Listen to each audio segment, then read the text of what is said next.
This episode of Bonfireside Chat is brought to you by Bonfireside Chat After Dark.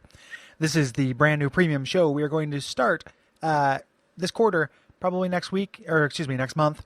We're going to have the first episode of that. That is a Patreon reward goal. If you go to patreon.com/Duckfeed.tv, you can join us. People who back at a very generous level are producing the show, essentially. They're helping us continue to make this, helping us to stay afloat while we make the podcast. And we're going to invite them onto our show to discuss prompts about the Souls games from software, gaming in general, things like that. So it's going to be a roundtable discussion. It's a brand new, super cool premium show. We're really looking forward to it. Look for that next month. And if you want to find out information on that and other rewards we have, head on over to patreon.com/DuckFeedTV. Thank you.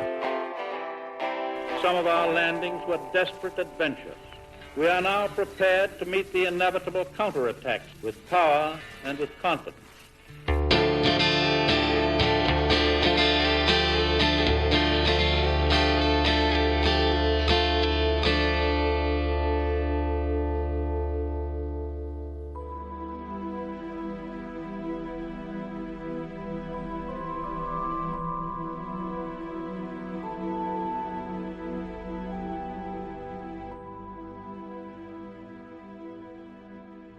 My name is Gary Butterfield. My name is Kole Ross. You're listening to Bonfireside Chat. It is a cat girl favorite, probably. Yeah. I don't know. Are we big in that community? I think so. Or are they put off by our flagrant anti-anime attitudes? We'll find out. Good foot to start on. Good foot to start on. Well, this is the several month period of the olive branch to the anime community between having Dave. Dave Riley, and then doing this. It's like we're making peace because they're bigger enemies. Are you jackals happy? Yeah. Yes. Because I'm happy because we're talking about Momodora, Reverie Under the Moonlight. Yeah, this is our off season of talking about inspired by Souls games. Mm-hmm. While we all wait patiently for DLC 2 and to announce whatever they're going to announce and see if it is relevant to the show. But we got a big slate of cool shit coming up this spring. I'm really excited. I'm really glad to open with this because this is a breath of fresh air. Oh yeah, in the best possible way. This is a game developed by Bomb Service and published by Playism in 2016. Yeah. And like all of these kind of Souls-likes and stuff, we're gonna get started kind of saying why you should give a shit if you like Dark Souls. Yes. Yeah. So this is it's a 2D platformer, kind of a pixelated 16-bit-esque kind of aesthetic, although it is much more elegant than that for reasons we're going to get to. That has a heavy kind of like Castlevania Symphony of the Night, Metroidvania influences, but along with that, a good deal of Souls in like the rhythm and the world construction, and then just kind of some of the trappings that are presented. Yeah, we'll call out the specific things, but there's a lot of things in common with Souls. Yes. It's somewhere not quite as far on that axis as Zoltan Sanctuary, mm-hmm. which I think is more specifically a Castlevania Symphony of the Night and Souls mashup. Yeah. This is a little bit it's like a lighter version of that in just about every way. Everything about this has such a light touch. Yes, it is an effortless game. And it's weird to praise that in relation to a Souls game, and it doesn't mean it's not challenging. Some of the bosses are really hard, and the combat and everything feels very good. It's very satisfying, but it goes down very smoothly. Yeah, it's effortless but substantial. There's a thing that I that's going to sound like hyperbole that I'm going to say about this, but there's only one thing I don't like about this game. Like literally one. Like I was searching my brain for it, and it's like there could be more to it. Like there could be more game to it. Yeah, it could be a more robust narrative. Those things are more like absence of things that could be make it best game of all time, and I think it is missing a lot of those things. Mm-hmm. But as far as active detriments, there's one that I can think of that I don't like, and that's a real feat. Mm-hmm. So this is we have this large kind of mostly interconnected world. It is large but not overwhelmingly large here, and similar to Souls, instead of bonfires we have these bell shrines, which you can use to save, you can use to refill your health and everything, and act as checkpoints. Obviously similar to Souls. Kind of similar to Souls. You still are not the same. There's no continuity of character. Right. You start over their checkpoint. Mm-hmm. But eventually you can warp between bell shrines, bonfires as well. Yeah. And they're spaced out, kind of like those would be, either to, when they become warp points, to put you at a hub where you can move from one place to the next, or, as a checkpoint before or after kind of a big challenge. You can be pretty sure that when one pops up, there's going to be a boss within a handful of screens from wherever it's at. Yeah. Yes. Or you're at the beginning of an area. Right. Like an enter exploration bonfire. Well, the boss would be back a couple of screens from that. Yeah. That's true. But I don't know why I saw fit to say that. Yeah, because there's both. It gives you one before the boss and after the boss. Yeah. So get bent, Ross.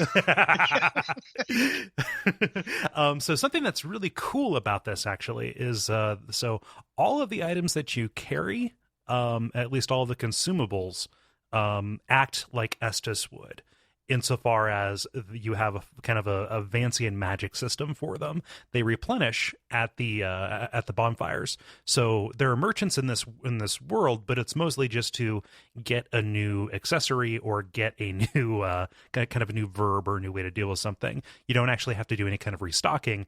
That is done automatically for you. You can think of items as spells. Yes. In this, and merchants will sell you new spells, but it's adding a permanent upgrade. So if you're like, I don't know if I want to buy the the equivalent of the the thing that does damage to me and then lets me do double damage for a period of time. But because you get too good to use syndrome, you're really not sure which boss you want to use it on, but just buy all the stuff. Yeah, because it does refill, and that's a really cool, very lenient choice that gets rid of resource scarcity. But the game is wise enough to know that wouldn't add anything to this. Right. And it does lend to, just kind of the older style play of this does end up a little bit in, I need money. I'm not getting enough of it naturally. I'm going to want to buy all of this anyway, so I'm just going to have to grind for cash. Like that is, not mandatory. Like you can kind of get through if you're being, careful. But the temptation is there for somebody who gets kind of trapped in that system. It depends on how completionist you are. Yeah. So like I have not grinded for cash in this. There were a couple of times there was something I wanted and I didn't have enough money for it. But because it is a Metroidvania, and I assume that I'd be revisiting this area eventually. I generally just kept going. But that is a thing. You can there's no experience system in this game, so it's not an RPG in that respect. You have the same verb set that you get new verbs, but you don't gain stats. Right. I mean, you get health upgrades, but it's not based on killing enemies for experience. It's just for money. So there is kind of an optional grind. Yes. There for sure. Yeah. Combat is pretty simple. So you do melee combos. You attack things with a magic leaf. Aww. It's very cute. Yeah. And then you have range attacks, which you can charge with unlimited ammo. Again, resource scarcity is not a thing. Right. The combat's fairly simple. What they do in this game that they don't always do in Metroidvanias or Castlevanias or whatever is that there's poise on enemies. There's stun lock. So depending on how tanky an enemy is, you can get that first hit and keep them locked. Yeah. So it ends up becoming about getting that kind of first hit, positioning yourself for that, and knowing which enemies you can stun lock and which ones you can't. Right.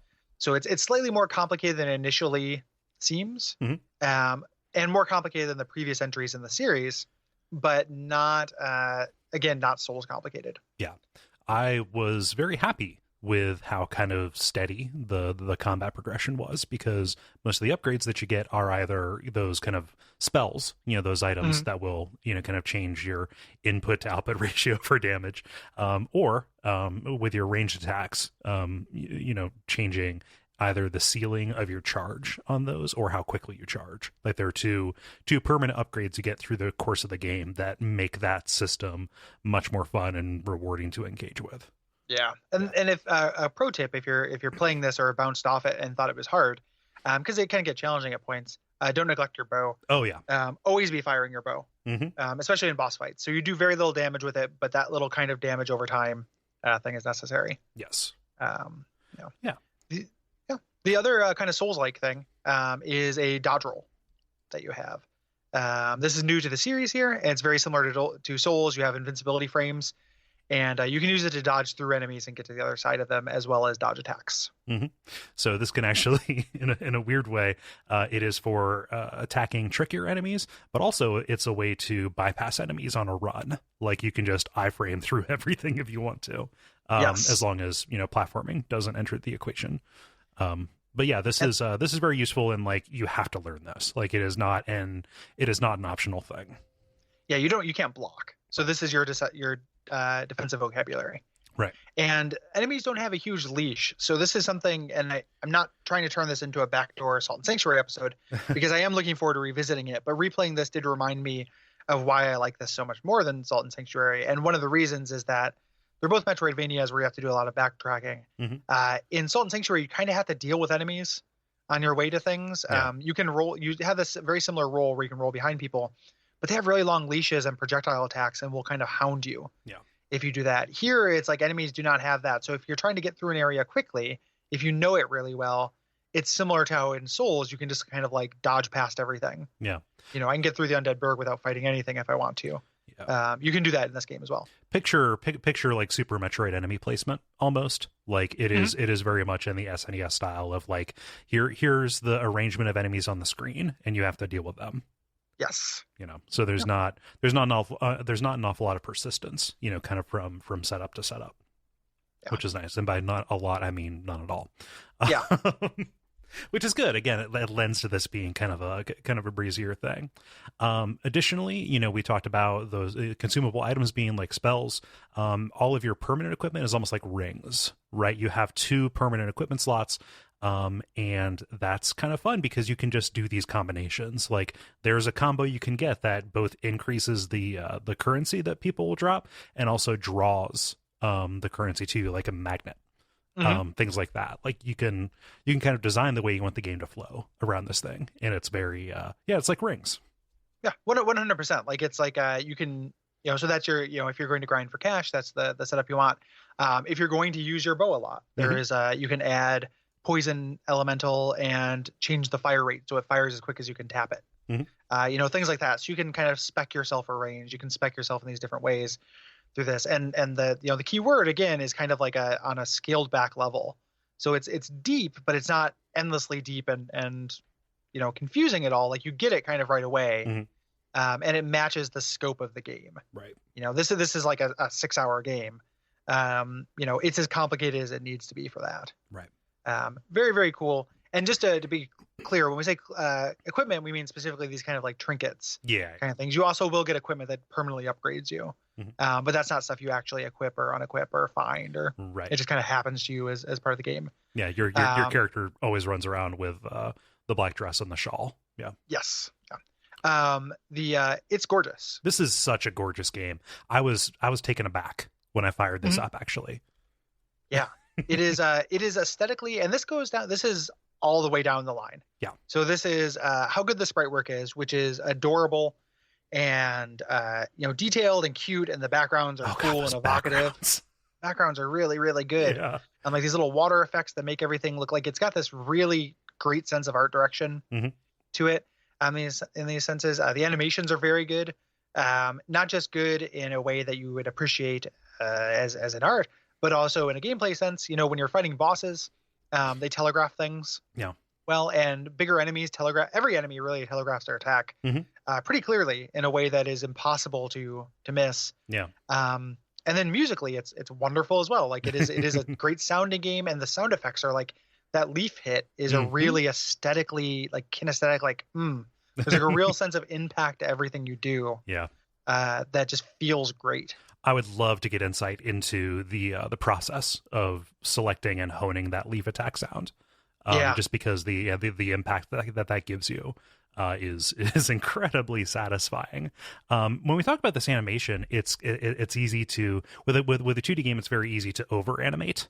Look at any number of games we've covered like on Object Suffering, where that ends up being a problem. Like this pays attention to like very basic tenets of clarity and motion for animation, just anticipation and bounce and stuff like that actually like lends the movement a sense of purpose, which is not seen very often. And it's ridiculous when you think about how aesthetically pleasing this game is. Like, even though it's pixel art, even though it's 16-bit, this has a production value that I would not expect from, essentially a one-person studio like this. Man, is this impressive. Yeah. For essentially like a dude. Yeah. Like there's more than just a dude. His name is Ardeen. Rdein is his handle or what have you. His or her handle, actually, I don't know. But this is the fourth game in the series. This is actually a prequel to the first one. I've gone back and played the other ones in the series, not to completion, because gaming homework got in the way. Right. And it's really cool to see the kind of evolution. So the early games in the series are very good as well. They're very much like Cave Story. Like that is the influence. Yeah. So as opposed to the first one is like a linear cave story, the second one is like a more Metroidvania cave story, and the third one is like a slightly better version of that. Right. And then this is just like an entirely different thing, and like is the evolution. Like this feels like the game they were trying to make the entire time, and it's so cool to see them make it. Yeah. And it's been, the first one, it started in like 2010, so it's not that long ago. Right. To have these 4 games come out, it's like so impressive. Yeah. That like a person made this. Like these guys, like, if they are all supported on Patreon as well. Like it is an independent studio, and like, modest means. Right. Creating great things from modest means. Yeah. No. Really, really impressive. Yeah, it's ridiculous. Cave Story, similarly was made by one person, made by Pixel. And Cave Story is actually a really good touch point for this. That's what I kept going back to in my head as I was kind of making these favorable comparisons. I think there are places where Cave Story comes out ahead of it, mostly from like a level design kind of standpoint. But yeah, this is tremendous on the scale that Cave Story is and was. I think this the things that this loses in level design that Cave Story doesn't have makes up for in actual gameplay. Like the bosses in Cave Story are always felt like, to me, like I like Cave Story a lot, but it felt like I'm okay if I can keep my highest level weapon and kind of like tap as fast as I can to kill this guy, but there's not the depth and kind of intricacy of like the mechanics that there are in this game. Like I like this better than that. Like this might be my favorite like indie 2D platformer game. I we've heaped a lot of sugar on it. I just wish that there was kind of more deliberate like encounter design in the game. Just that like it feels like they put a lot of that early on, and then it kind of just like drops off while the bosses stay like fucking fresh throughout. Yeah, the bosses are all wins. Kind of across the board. I think that they're even late game, I think there are some really good encounters. I think there are fewer of them. And I think part of that is, and I don't have anything I'm basing this on. There's not like an interview or anything, but I was trying to think of what would make this stronger where it's at, given this tool set, where it's like it's 2D. You have to be able to approach it from either direction. And without just giving the enemies kind of BS abilities. Like that encounter design, that feeling of restriction or kind of staleness that happens a little bit later, I think comes from the fact that there's probably like 10, 12 enemies in this. Yeah. Like there isn't a great variety of foes you fight. And like there's room for improvement there. Yeah. For sure.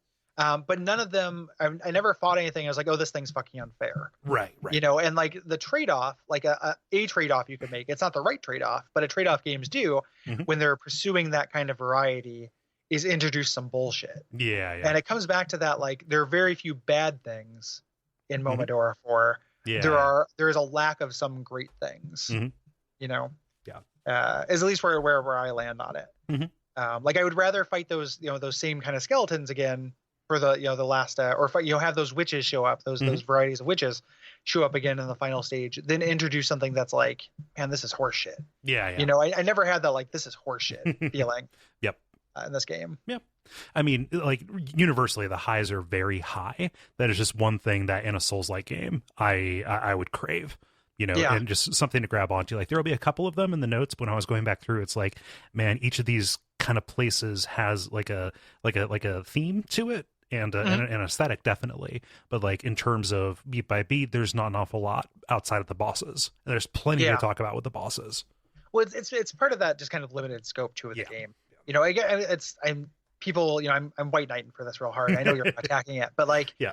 it's one of those things where, again, the reason why I'm responding to it is because it's something I considered. Mm-hmm. And I was just, one of the things that people talk about this game, it's like, I wish this was kind of twice as long. And it's like, I don't. Oh no. Fuck no. I think that this has the amount of complexity, the amount of like enemies and counter designs that is roughly analogous, to the, roughly proportionate to the complex, like the scope of the game. Mm-hmm. And it's something that the first time I really noticed it since I started thinking about games more seriously is when we did Shadowrun Returns for Check It Out Comrade, mm-hmm. which is like a real like, hey, this is a modest game. Yeah. Like we're not going to try to shoot for the moon.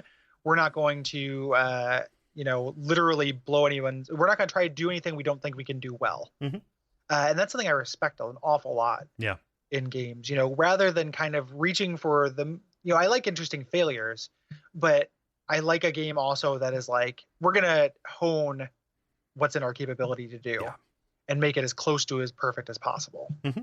Yeah. Also something I like, not that Shadowrun Returns is close to perfect, but the, Dragonfall is. Yeah. Yeah. Dragonfall is. But I haven't played it. I just knew that's what you were going to say. Yeah. It's becoming one of those things like when I follow like games journalist or whatever, and I'm like, oh, I know what game they're going to talk about here. They like the same like 10 games, so they always show up on their list and everything like that. I'm becoming that guy. Yeah. Yeah. I'm not attacking the game either. Like those are like that is literally just the thought that I had. Mm-hmm. Yeah. So it's Windows only. Which is a bit of a bummer if you're, just in terms of playing this on, whatever platforms are available. It's coming to PS4 soon. So like go for that if you don't have a Windows PC to play it on. Mm-hmm. It sucks that the Vita is the ignored trash heap that it is, because this would be amazing on the Vita. Mm-hmm. Yeah. Yeah. It would be really, really fun on the go. Yep. No, I can't wait to accidentally hit those back buttons. Have it do things nobody wants to do. Yep. But yeah, it would be awesome it would be a really, really good portable game. Mm-hmm. And it won't happen, but it would be awesome if this came to 3DS as well. Mm-hmm. Like this would be really, really fun on the go. Yeah. Maybe it'll come to the Switch. Yeah. That'd be sweet. I don't know that it will, because I just don't know if these guys have like, they're pursuing stuff like that. Yeah. Yeah. And this game is so weirdly like under the radar. Mm-hmm. Like, I had never heard of this series before. Huge shout out. I would not have heard of this if I think Brian Wade bought it for me. Oh yeah. But yeah, like Duckfeed, alum, super fan Brian Wade, noted deceptive monster who maybe read a Star Wars. Yeah. Yeah, and is making other people read a Star Wars now too. He's got a podcast now about the extended universe novels. Yeah. And I was 100% sure he made up that podcast to trick Jeremy Greer into reading a book in which Luke Skywalker uses the Force to explore his mom's womb or something like that. I know, right?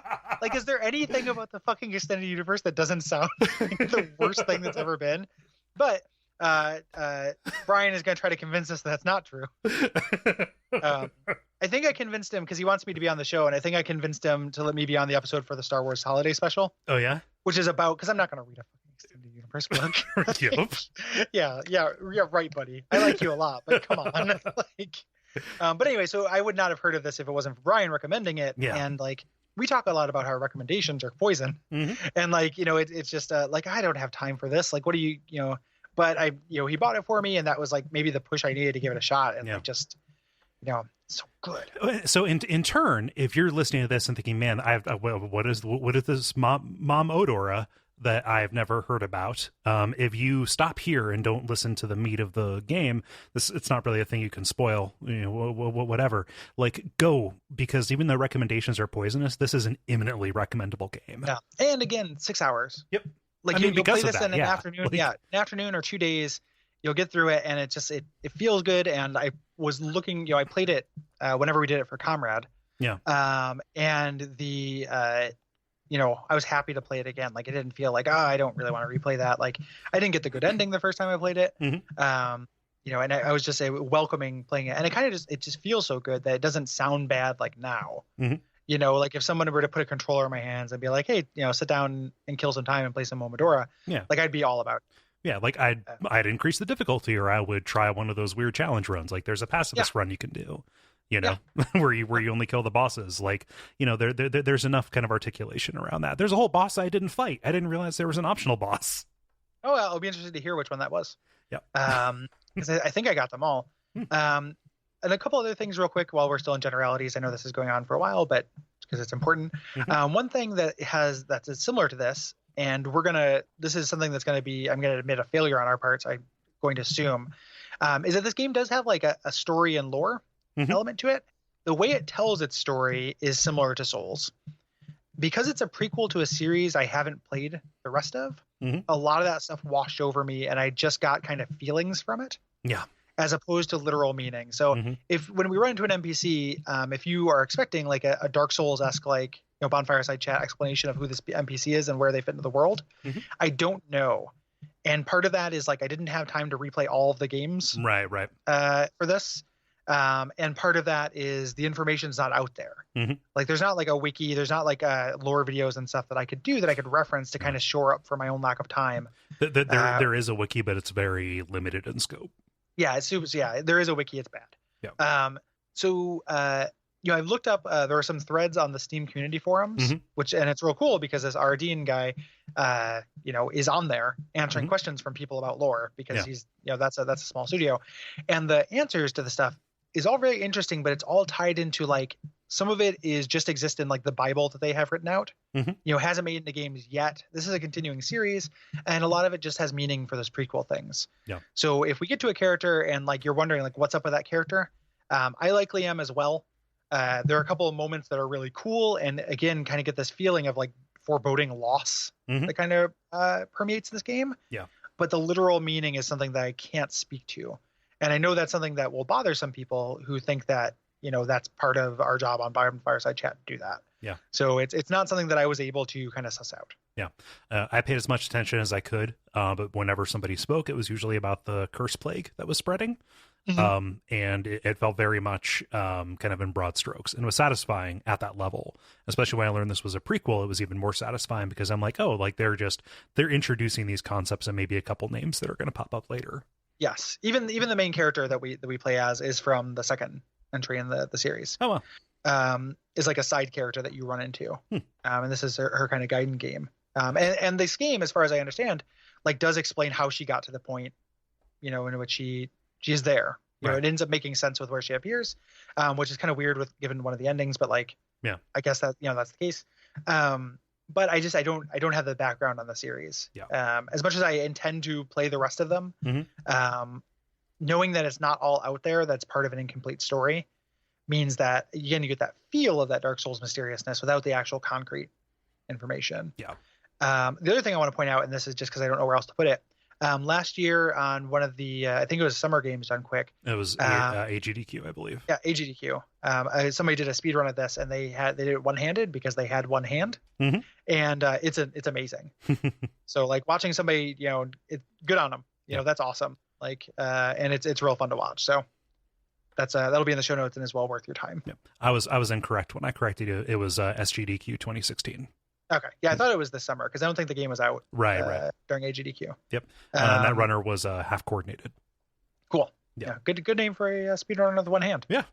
Like it. Good. You know, I like that he came up with that. You know, I don't think I would like it if somebody called him that. Right. Yeah. But if he's going to call himself I don't know that I feel good that I laughed about it because it is clever, but you know. Yeah. Well, I mean, you know, that's I think that's what he wants. But anywho, so you should watch that because it's after you played the game because it's pretty impressive. This game has a lot of cool mobility tricks and stuff. You can do the speed run is like a half hour. Yeah. So let's get started. Yeah. Yeah. So the game begins with your main character, whose name is not Momodora.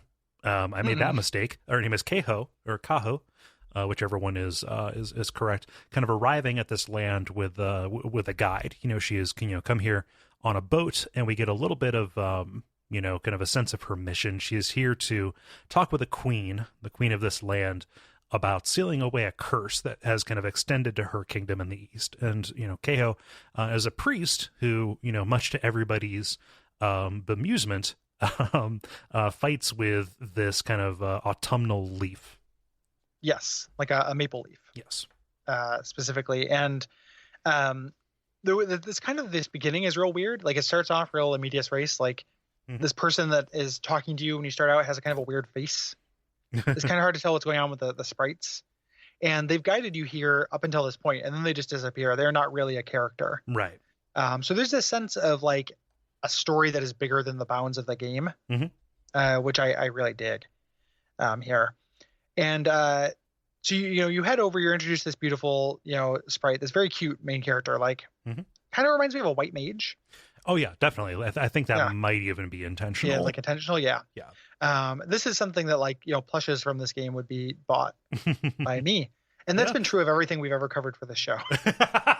so like, other than possibly Berserk, but even then. Well, no, but you would want to bail it, wouldn't you? Whoa, boy. Yeah, would I want to bail it? Yeah. So everything we've covered for the show, I would like a plush version of, including like a little plush Keiho. Yeah. So you're kind of you're in your Green Hill zone, right? Yes. So you're just these little elves. These little like forest elves that you're fighting. They're imps. They're imps, and like this whole forest is overrun with them to the point where everybody you meet at the beginning of Car City is like, "Whoa, you came through that forest with all those dipshits over there." Yeah, those fucking brownies. But you're being introduced to just your verbs and stuff. So range attacks, which you have to hit a switch to rise up a block. Attacking, rolling. Enemies that will shield themselves from the front, so you have to roll behind them. Double jump. Start with a double jump, which is very nice. Yeah, and it's like, I love the way it animates because she creates like a little bed of leaves under her feet. Yeah, very beautiful. Yeah, it's not like a space jump or anything. It just gives you like a little bit of extra lift. Yeah. In a nice kind of way. But this is a very simple stage. There's a kind of the obligate souls optional mini boss that you can get to. Like, as you climb down one of these trees, you can go over to the left and fight a little ogre, or a big ogre. Yeah. It's a big ogre. We've been fighting little ogres. Which the little ogres look a little bit like enemies from Braid to me. Oh yeah. Just those kind of like the weird little Jonathan Blow pulley guys. Yeah, Goombas. But there's a giant one. If you get past him, you get an item. Here. Yeah, it's a health upgrade. Yeah, you get a health upgrade here. But you can also fight him and get a bunch of money. But again, it kind of feels like, you're right, like it feels a little bit like the Asylum Demon, fighting him at the beginning. Yeah.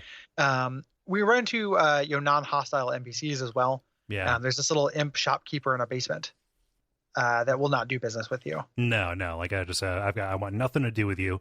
Leave. Yep. Yeah. Yep. You're not an imp. Like she's from the imp game, the imp version of this. So. Yeah. And there are illusory walls too. You have a Metroidvania style map that you can kind of call up at will using the select button, and you can kind of see like, oh, there's an exit off of this room that I can go to. If you attack a wall, you'll get in there mostly to get a health upgrade. You can basically double your health bar in this first stage. Yeah, you can pick up a lot of this stuff. You also, which is useful, you also end up picking up your Estus, your equivalent of Estus, your Bellflower. Yes. In this little area, and you start out with 3. The way you're going to get more of those is to find more of them. And the way that animates, the way you use your Bellflower, is a Bloodborne. Like, you do the Bloodborne thing. Like, you kind of looks like you're not injecting anything, but you kind of do like a yes. That is the same motion that the hunter does in Bloodborne, which, again, given the influence of this, I wouldn't be surprised if that was intentional. Yeah. So you're essentially, you're looking for those power ups. You're also going to see areas that you have to come back for. Yeah. Like areas that are too small to get through, things like that. Yeah. Signaling to you that you will be coming back to this area later. Yeah, coming back possibly with a the most adorable upgrade of all time. Oh yeah, of course. Yeah. I was gonna say more. I said warp ball, which isn't a thing. No. Yeah, no, it's a morph ball. For kids. Yeah, for kids. Yeah. No, you're gonna come back with something else though, and it's really cool that it signals that kind of right off the bat. So it gets you to know a little bit what this game is like. Yeah. After you get you fight some enemies, you kind of go through this. You're also introduced to kind of instant death pits. Oh yeah. The one bad thing about this game is that the color contrast on the spike pits is bad. So in this area, it's fine. It's very easy to know what's a thorn pit that will kill you instantly. In other areas of the game, it's not. Yeah. So the only times I really died to this and felt like it was unfair, I didn't know that the ground would be deadly, and it was. So there's my one damning complaint. Yeah. but it's good to introduce you to those hazards kind of right off here. If you head to your right, you end up running into your first boss here, Arthropod Demon Edia. Yes. Or Edia. Arthropod? I made that mistake as well. Yes. Yeah. Arthropod. Yeah, because is an anthropod like a human pod? Yes, it is. It is a pod person. Okay. Yeah, that makes sense. No, she's an arthropod because she's a shaped like lady. Arthur from from Nickelodeon. You see her fist, and then and then you know she's angry about something. Yeah. Yeah. That's how memes work. No, but she's a centipede. We're dim boys. Yep, we're our dim memes. Meme game on point. Meme loving fucks. What up? My out of control sons are not talking to you. What? Is that a meme? There's something about out of control sons. Doesn't sound like a clickhole thing. No, it's a meme. It's not just like a Rushmore reference. Ah. There's like my sons are strong and I'm no longer in control of them. Oh yeah, is a meme as well. Okay. Yeah. Stay tuned for Patreon stretch goal $20,000. Memecast. Yeah. Cole and Gary kind of try to remember memes. But no, I forget her name. Spider Lady Quelaag. It's like a centipede Quelaag. Yeah. Just side scrolling, of course. Mm-hmm. And so she kind of rises up from her bridge. She's cute. Everything in this game is cute up until the second boss. Got those bug eyes and those antennas. Yeah. Yeah. Very, very adorable. And just has kind of a variety of moves you need to learn. One of the things that this is doing, this enemy is too long for you to roll behind her. Right. So this is kind of teaching you to backdash, and keep some distance. Mm-hmm. You can fight this if you have some patience. You can fight this enemy entirely and relatively safely with the bow. Yes. But don't keep too much of a distance because she will actually summon up these clouds of poison back by the entrance as well. Yes. So she's trying to encroach. Yes. Kind of push you closer to her because that's where she has the advantage. Mm-hmm. Yeah. And in addition to that, and her swipe attack, she has kind of like this gigantic pearl on her tail, which she will swing around to attack you. And if you haven't upgraded your health, it will ace you, just in one hit. But if you attack that does a ton of damage to her as well. Yes. So there's a cool little kind of risk reward. We can kind of try to bait that out. Yeah. From her. After you eventually kill her, she kind of desiccates. Yeah. And will be there for the entire game. Yep. Like when you backtrack and go past this point, it's really cool. Mm-hmm. She desiccates and her entire upper torso goes limp and kind of hangs down. It's cool, but also kind of sad again, because at least the top part of her is cute. Yeah. And because, it is, that's this game. Yeah. It's cute and sad. Yeah. Yeah. So you head to the other side of the arena and we start entering into this area that's a little bit more urban. Yes. And we run into an NPC here, Asgorn. Yes. And he, very similar to everyone, is kind of questioning our presence here. Like, why would anyone come to this cursed city? Mm-hmm. The idea of like a corrupting curse is a very Souls kind of thing. And this city in ruin. And the city we're going into is cursed. Yes. And it has this dangerous spirit presence. Mm-hmm. And we find out that Asgorn is here to find one of his loved ones. Right. And that does pay off later in a very sad kind of anticlimax. Later. Yeah, I'll be curious to hear that because I don't know if I made a note of it and I don't know if I can call it up. Yeah. It is in the Weird Garden area. Okay. So we'll talk about it when we get there. Yeah.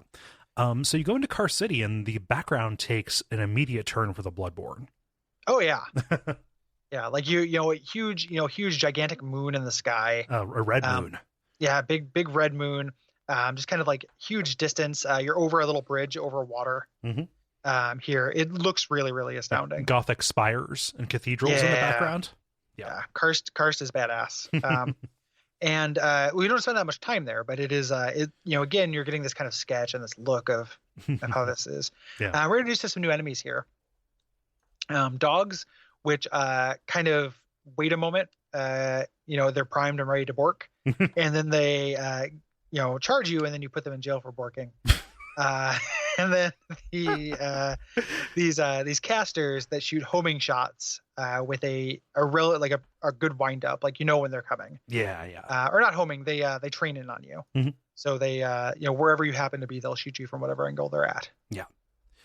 And there's like a little bit of like flavor here too. Like there are these strange ghostly crows that are made of the this kind of blood energy, like the dogs are.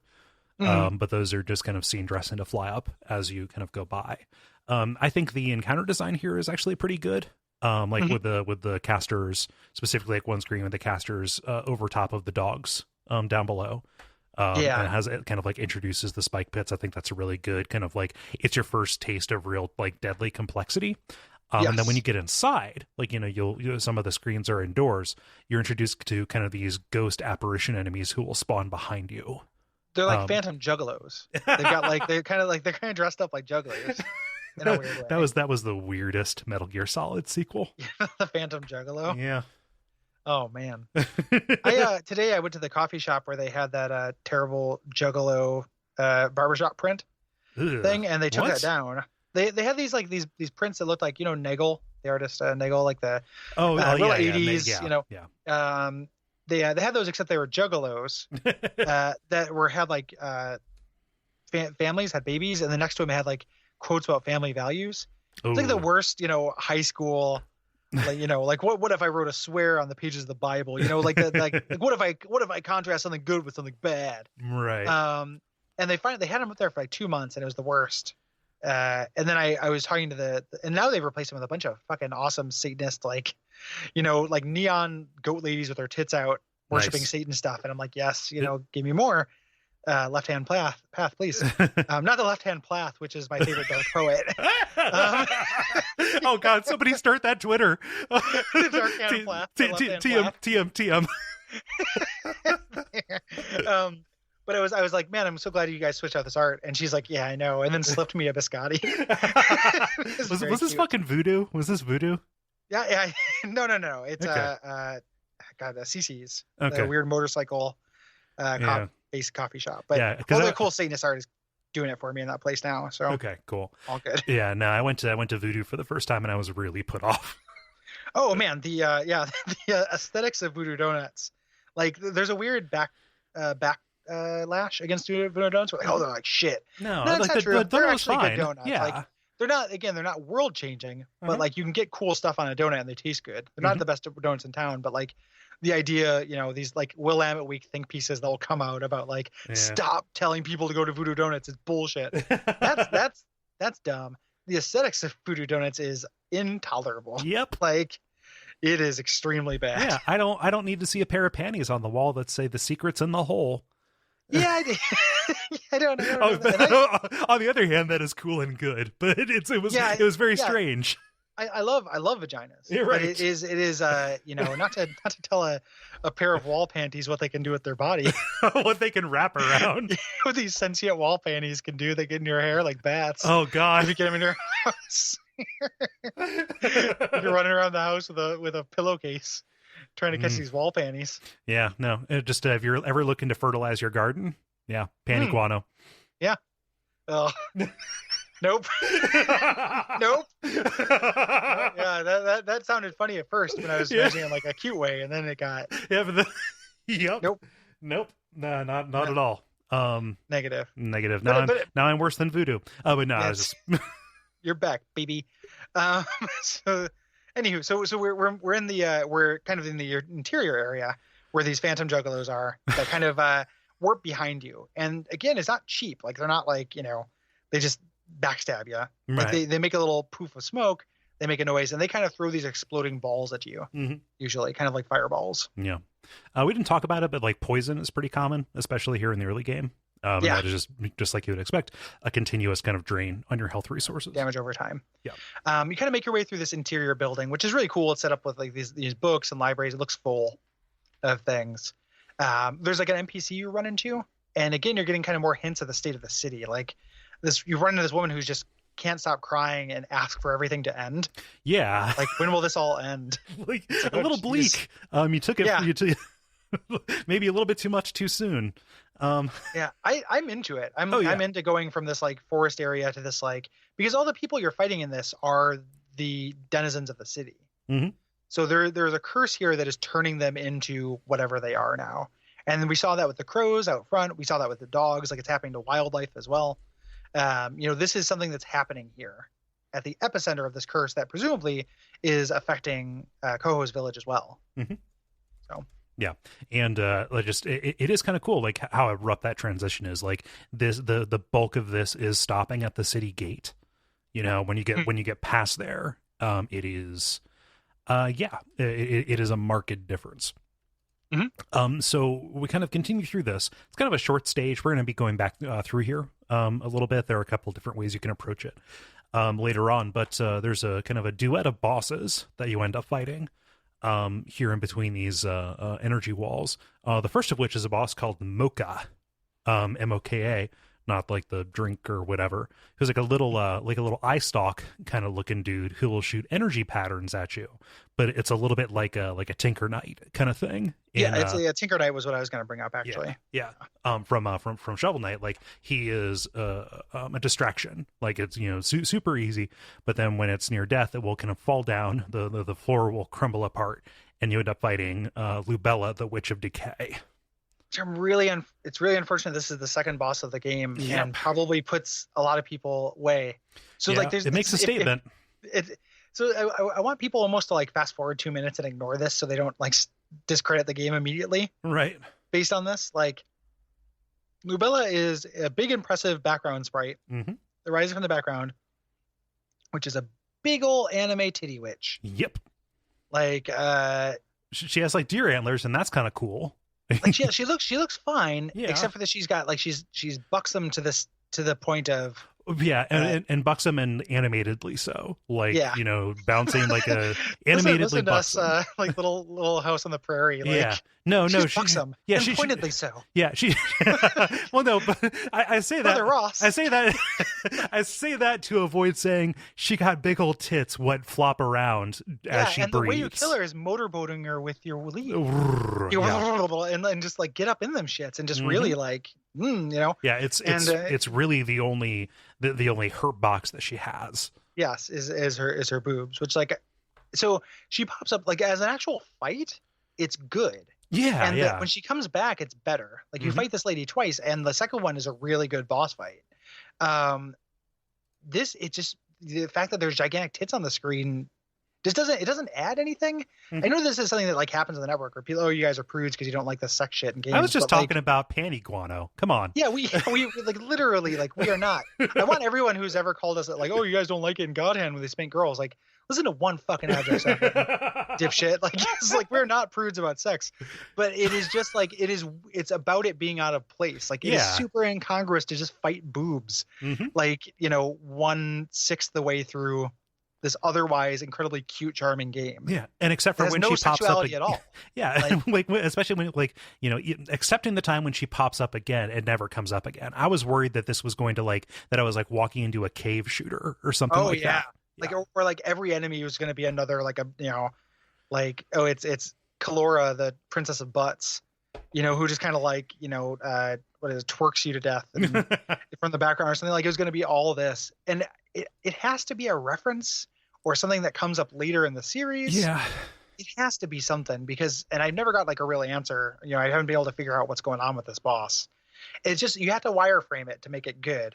And it's a good boss, but you just have to you have to ignore the boobs. And again, same way I love vaginas, like I love boobs. Yeah, it's just I don't want to defeat a boss by slapping him around. Yeah, you're just hitting their tits. And it's also like this game is so cute and pure. Like there shouldn't be a sexual element to this. Like your main character is not dressed up to be sexy at all. Right. Like Kaho, and I think I said Koho earlier. Kaho is very modestly dressed like a white mage. And all the characters are like that. Like there's not a sex element to this game except for Lubella, the Witch of Decay. And it's a real bummer. Yeah. But so as a fight, she pops up from the background, in which her hitbox becomes hittable. One of the things that's noteworthy is that enemy their bodies don't usually do contact damage to you in this game. They can sometimes, but oftentimes they don't. So you can kind of get right up in there. It's just their attacks that will hurt you. Yeah. That's not consistent across the board. Right. But many of them, their bodies do not do contact damage. This one is the same. She pops up in kind of the background, and then she kind of summons these orbs to attack you. These energy balls that kind of fly up and then shoot down in a pattern that you have to kind of memorize to dodge roll through. And this very similar to the last boss fight, which was like you can't dodge roll through this enemy. this is teaching you, like, you have to dodge roll to get through this. It is very much an educational boss fight. Yeah. For those energy orbs. It's nice and slow and predictable. Yes. Yeah. And then they change it up later, where it becomes like not nice, slow, or predictable, and they fuck with your terrain. But here it is like the easy mode version of this concept. Yeah, a great fight, just regrettable presentation. Yes. Yeah. Beyond her, you're still in Karst City. You find Kath, who's kind of an important character in the game. She pops up a couple of times throughout this. She's a knight who is kind of in service to this kingdom, to the Queen of Karst.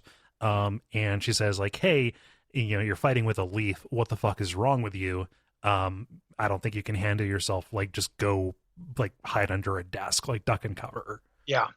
And, you never say anything. You just kind of click through the dialogue. Here, she's kind of, she has some Solaire qualities. Yeah. To her, the way this kind of articulates. And that's, she's kind of your bro that you'll run into. There's two people you run into kind of over and over again. Mm-hmm. These two ladies that are involved in the kingdom. Yeah. But right now, we don't really know what's going on. Right. We can also kind of head up from here, and there is a mini boss that is a duel with a knight. Yes. Here. Yeah. Kind of a heavily armored fellow. Mm-hmm. That has, not the same thing. You never do like kind of an Artorias, like this enemy has the same attacks that I do. But you will fight things that are roughly the same size as you. Yes. That do have that dual feeling. Yeah. It's a good fight. Yeah, it's great. So after you get into the front gate and kind of beat Lubella, you have a couple of different options. You can go a few places. You could go to either the Subterranean Grave or Whiteleaf Memorial Park. And from there, that kind of gets you to the next set of places. I don't know if there's a right way to go, but in the notes here, I have it going to Subterranean Grave next, because that is the first place that I found kind of by venturing downward. That's where I end up as well. Yeah. And this is a sewer level. It's a good sewer level, though. Yep. Like it is not bad. One of the things, real quick, I want to mention, because I'm playing this at the same time I'm playing Symphony of the Night. Mm-hmm. In this Metroidvania thing is, and I don't know exactly what it's doing, and I could, play this again and really take careful notes. I think that the game is balanced for you to go to the Subterranean Grave next, and there is probably some subtle signaling that is pushing you to that. Because I went to the Subterranean Grave next, kind of instinctually on both my playthroughs. Mm-hmm. Whiteleaf Memorial Park is a harder area and has a much harder boss. The entrance to Whiteleaf is also an illusory wall. Yeah, that's true. So there's multiple reasons you would not get in there. So it kind of signals you to go in the right direction in a way that is really strong. Yeah. And that's something that's sometimes Symphony does really great and sometimes it does less good. Mm-hmm. But it's something that's important to a nonlinear kind of Metroidvania type game. Right. I think. Yeah. So this area mixes up kind of water navigation, like you're swimming in this, mm-hmm. Along with kind of a little bit of platform, and they introduce the bats in here as well that will mm-hmm. kind of languidly fly from one end of the screen to the other, and potentially get up in your works. When you kind of drop in here, there's a little cutscene. There's a prisoner who kind of walks over and gives you a little bit of the same rundown. Real like, hey, I escaped. This place sucks. Don't go in there. Well, Anne brings up the Queen again. Yes. So that they're building up this kind of antagonist mm-hmm. with the Queen. Like everyone is kind of involved around this kingdom in which the Queen kind of went out of her mind and cursed the kingdom. Yeah, specifically called down a cloud of disease. So we're getting a little bit more of this. It's not just a curse of darkness or whatever Castlevania title you want. It is something that like directly led to the citizens, coughing and praying for death. Stuff like that. The ones that didn't succumb and kind of change into these, whatever they are. Yeah.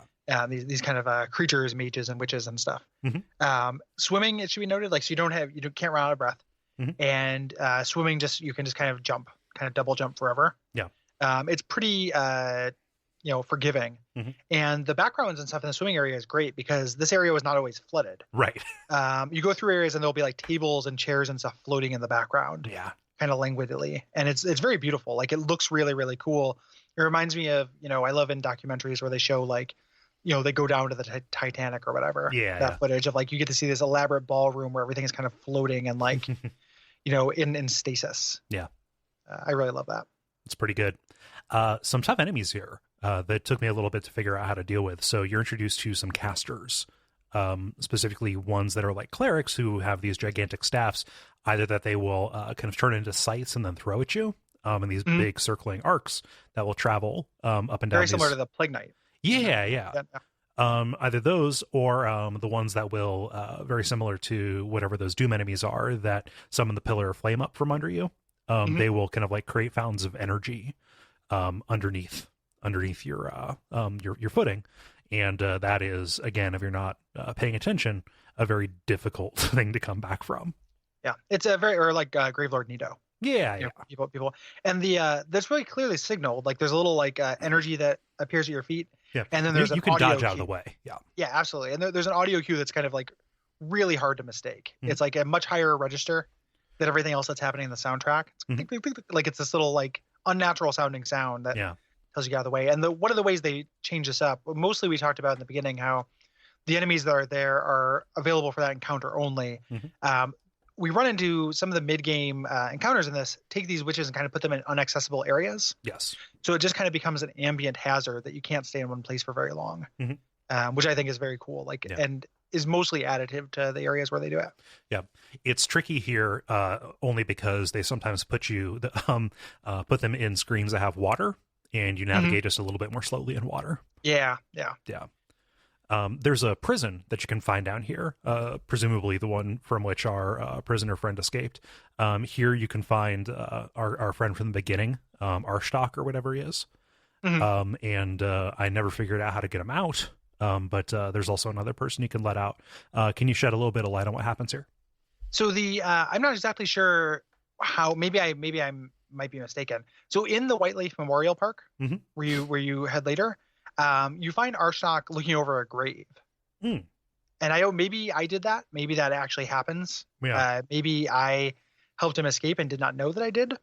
There might be some signaling or something that is. Did you find the graveyard there? Yeah. Okay. Yeah, but he wasn't there. He wasn't there. Right. So he can be. He went to this place to find his lost love, and then he's at the graveyard.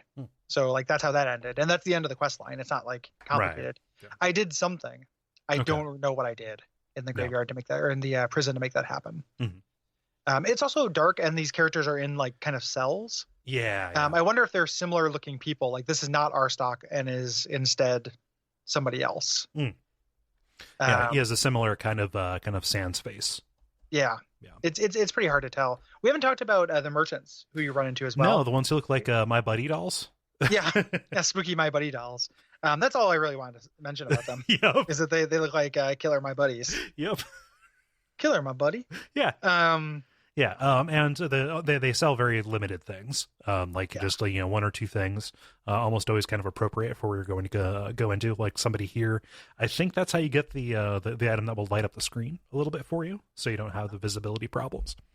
Yeah. That was something I never ended up using because it was before I realized, like the first run through when I did it, I didn't know that it would renew. So that was just a single use issue, thing. Yeah. I did not grab it. So. Yeah.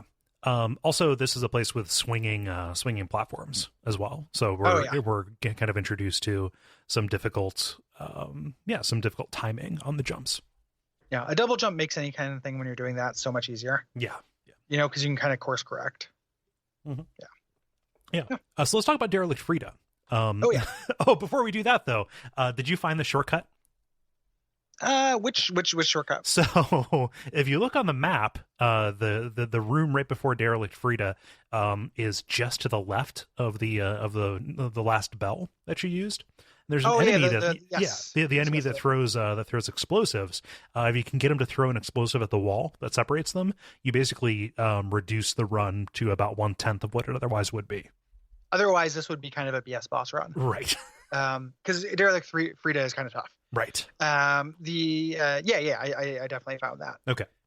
There's something that you get the early on. That's what it is. In the first merchant you run into, you get the item that makes a dinging sound when there's a secret in the room, which is very, very useful. Yeah. And that is how I found that. And a secret can be anything. At this point, we've also found a couple of ivory bugs. Yes. Which we'll learn it. We'll find the person who wants those a little bit.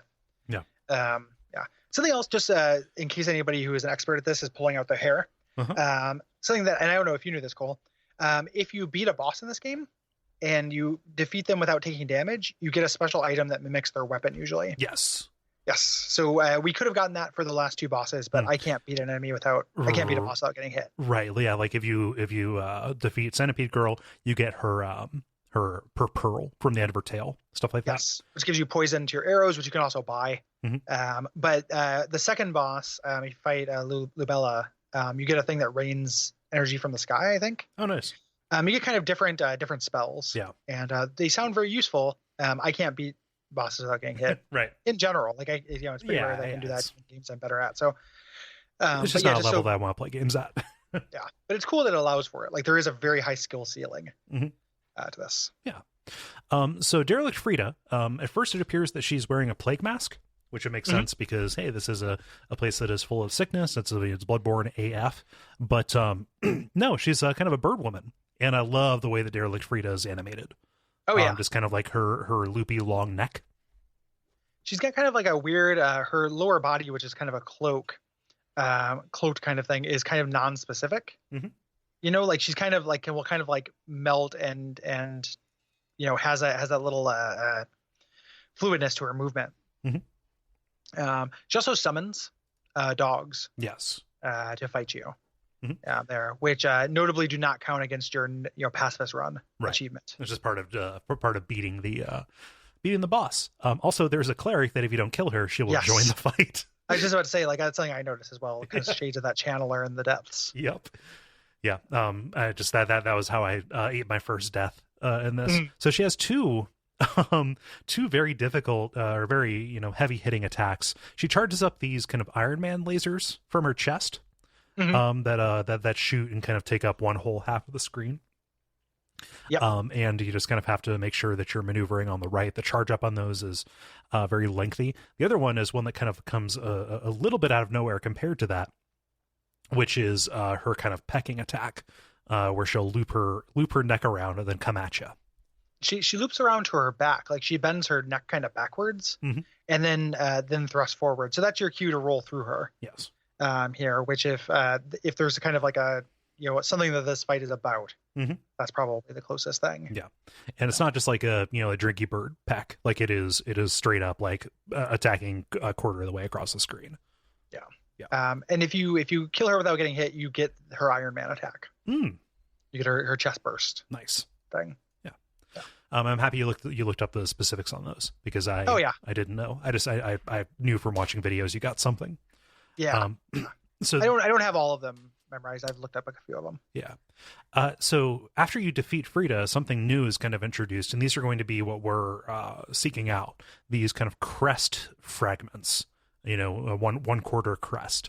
And each of these, not only when put together, will get you into the final, into the end game, gives you a specific ability. So these are those permanent upgrades that we talked about. This one reduces the bow charge time, so you can more quickly fire off your kind of like mid-range or your mid-power attacks with your bow. Yeah, you don't have the high power one yet. Right. We get that, but these are our Lord Souls. Yeah. There's actually a door in Karst we can get to that says, will not open, like need the Karst crest. So these are 1/4 of that, and that's ultimately going to be our goal, and that's our Anor Londo, so to speak. You can also head over to, so you get somewhere in here, you get the garden key. Yes. In the subterranean grave kind of sewer area. And if you head east of, kind of northeast of Karst Castle, is it northeast or northwest?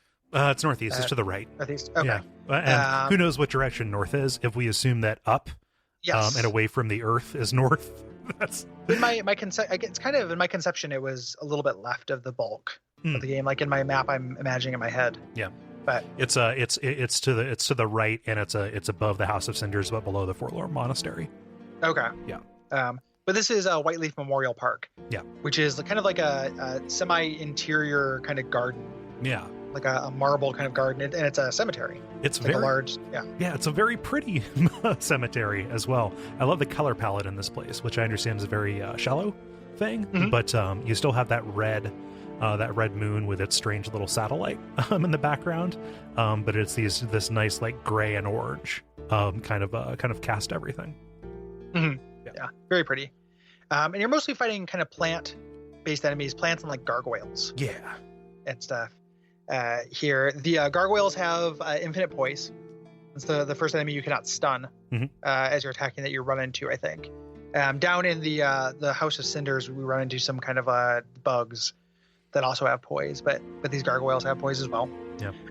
And then these kind of these flying insect creatures that come with little orbitals. Yeah, little babies. Three smaller little flies. They got options. Yeah, they do have. There's options. But you have to kill those guys as well. Yeah. Additionally, like tiny little dudes who will throw explosives at you as well. Yes. Which we run into one of those. That's how we open up the secret. Yes. Shortcut before Frida. They're a very prominent threat here, and oftentimes these are some of those ones that are sealed away as well. Yeah. So it's a little bit of a dick to go after them. Mm-hmm. Yeah. So this is a little bit like another hub. You can decide to go up or down, and both of those are going to be relevant. It was actually, I had a hard time finding the boss of this place, and I just thought it was going to be like Earthshake Valley or whatever it is. Man, why can't I remember Dark Souls stuff? Yeah, we got to do that victory lap. Yeah, Valley of the Drakes. Valley of the Drakes. There we go. Yeah.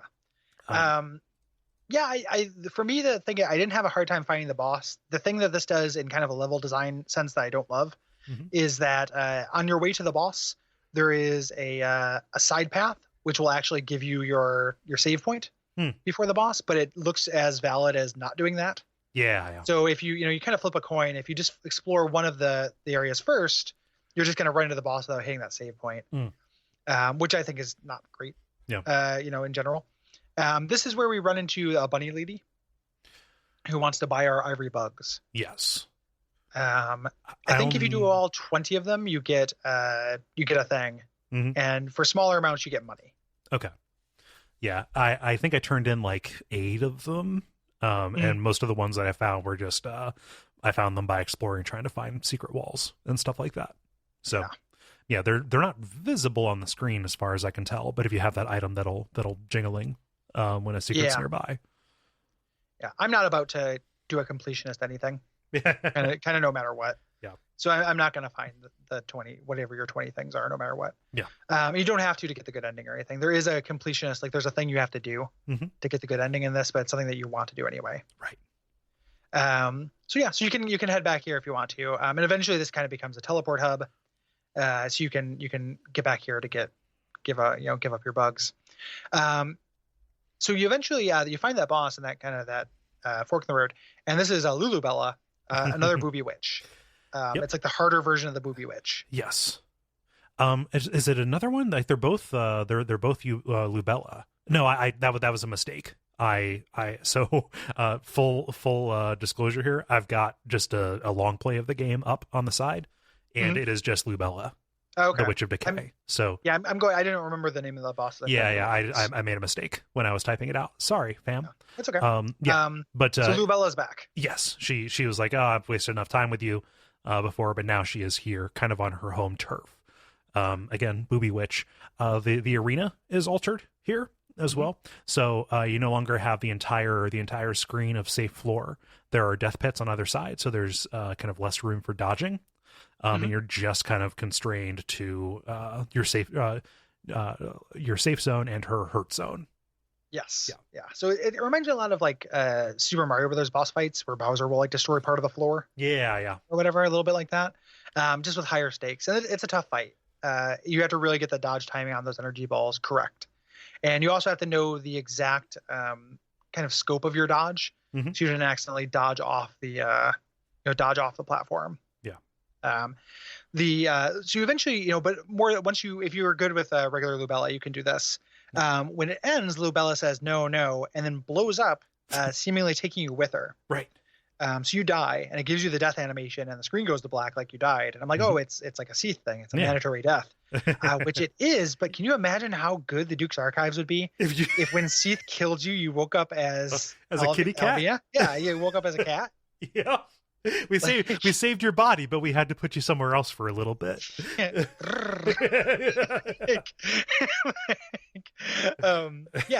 so you wake up in a prison as a cat. Yep, a little kitty cage. Yeah, you're in a tiny kitty cage. You're a tiny kitty cat, and this is the Souls game where you get to turn to a cat whenever you want. Yep. This is doing nothing for me sexually, but I think it is so cute and awesome. Welcome to 2016, where you have to outline. I had to specify that I have no identification with wanting to be an animal or wanting to find human animal hybrids attractive.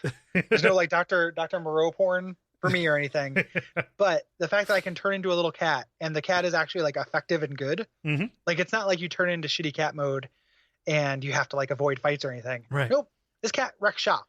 Yep. And it's awesome. Yeah. Like, why would I not be turned into a cat in this game? It's so fucking cute. Yep. Well, the reason why you wouldn't is because you can't heal while you're a cat. That's true. You can't use items. Yeah. So you're more nimble and everything. And obviously you can get through these narrow pathways that we saw like as far back as the beginning of the game. The animation on this thing is out of control. Yeah. Yeah. It looks good. Like, it is a good-looking cat. I'm not sexually interested. Are you saying, whose benefit are you saying that for now? No. I just thought it was funny to say it. Yeah. Your attack range isn't diminished at all when you do your dodge roll, which you still have. You do kind of that playful cat roll where like, oh, I'm gonna like snag this thing and then just kind of like play with it on my back for a little bit. Mm-hmm. It's real good. Yeah. When you wake up, you're surrounded by other, cages. So presumably, I don't know why it should be noted. Like, I have no idea why you turned into a cat here. Right. It should be, you wake up with all these cat cages. So the presumption is this, this is like a painted world thing. Like, this happens. Right. This is something that Lubella can do. Mm-hmm. But you can wake up and just smash there's not tons of destructible objects in the game. There are some where you get money, kind of crates to smash. But you can smash those cages and it's just like, fuck yes, cat. Like you do it. Like, no more prisoners. Seize the means of production. Yep. Like this cat is not going to fuck around. These felines are strong as hell. Yeah, as hell. Exactly. Like it is extremely good. Yeah. Man, there's a weird NPC that I wasn't aware of. I'm sorry to like do live commentary on this thing. There's like a person who tells you to go away unless you can bring them cake. Like I had no idea who this was or what purpose it serves. It's neat, but I ran into her. I think she's, again, a reference to something. Yeah. She's the only NPC you can attack. Oh, wow. It doesn't kill her, but you can attack her, and it makes like a combat sound and stuff. Okay. I do not know what her story is. No. And again, I do apologize for that, but I do not know her story. Yeah. But this little cat dungeon that kind of acquaints you in a very elegant way, aside from forcing you to go cat dungeon. Did that do it for you? Come on. Yeah. Yeah, no, it's great. I love it. Like everything about it, except for the fact that you're forced through death to come down here, is really elegant. Like, it's a great cat tutorial. For like your capabilities. I don't know if I can say like objectively like, oh, your double jump is more effective or something like that. It feels like you have more horizontal. Yeah. It feels a little bit more quicker. And when you get the air dash, it's very satisfying as the cat. Oh yeah. That's a good sentence, man. I'm just telling you, it's a good game, people. Like, that doesn't get you into this. I don't know what will, honestly. Yeah, like it's the best case we can make for this game is to describe it. Just say what happens. Yeah. No, it's amazing, and like it's very fun to go back and do the backtracking. Because I remember finding those narrow passageways and like, oh, well, I'm at something that's gonna be back here. And to be fair, when we talked about this being a forced death, like you don't lose any resources or anything. Oh yeah. It's not like you don't lose your money, you don't lose anything. It's just kind of shunting you to the next area of the game and giving you a power up without, like, a very important necessary power up without it, outright stating that that's what it's doing. Right. It's and it's not anything that the best game in the Soul series didn't do. So yeah, exactly. So yeah.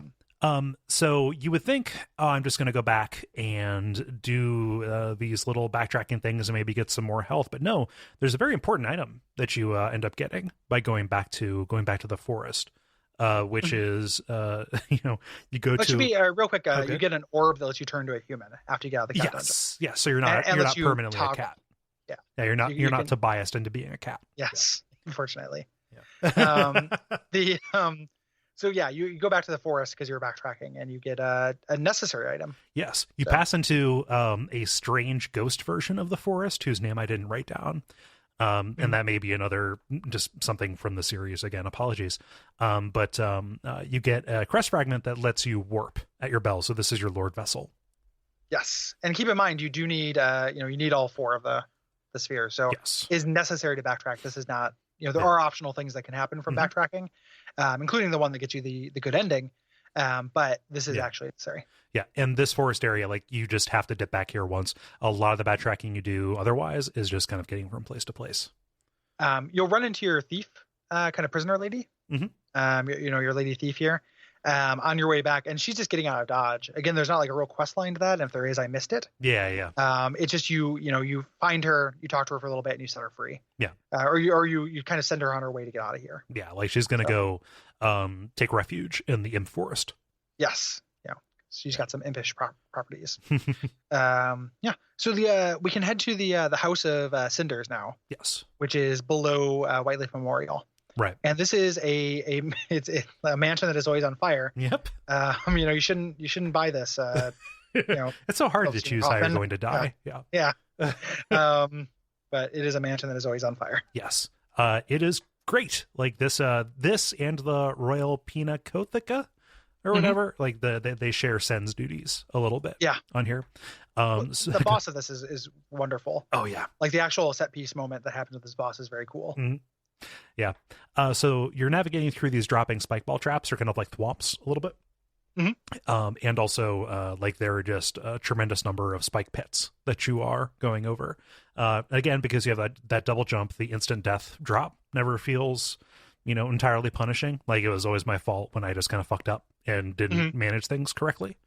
But yeah, like that is mostly what you're dealing with, along with just the wonderful aesthetics of this place always being on fire. Yeah, it's very, very distinct kind of color palette. Everything looks really, really good. Yeah. You eventually kind of make your way through here, and you drop into a room where there is a boss fight already in progress. Yep. Like Kath, your Solaire figure, is already fighting the heretical arsonist. Yep. But it's so like you can help or not, but like this is the boss fight that's happening with you or without you. Yep. And it's not that they're just fighting in here; they burst through the wall. Yeah. Like they've been fighting. Yeah. It like just makes the world like feel really alive when shit like that happens. Yeah. Like I love things that are like, things have been happening. Yeah. Very, very cool. And this is kind of an easy fight. Like the Royal Arsonist, to kind of offset that she's outnumbered, kind of has these screen-filling flame attacks that she will do. But again, it's all patterns, right? Yeah. And you have Kath kind of there providing the melee support that you need. Also, Heretical Arsonist. Yeah, that is a Souls ass name. That is incredibly Souls. We're gonna get like the rest of the boss names are super, super soulsy. Yeah. So she's she's a pyromancer.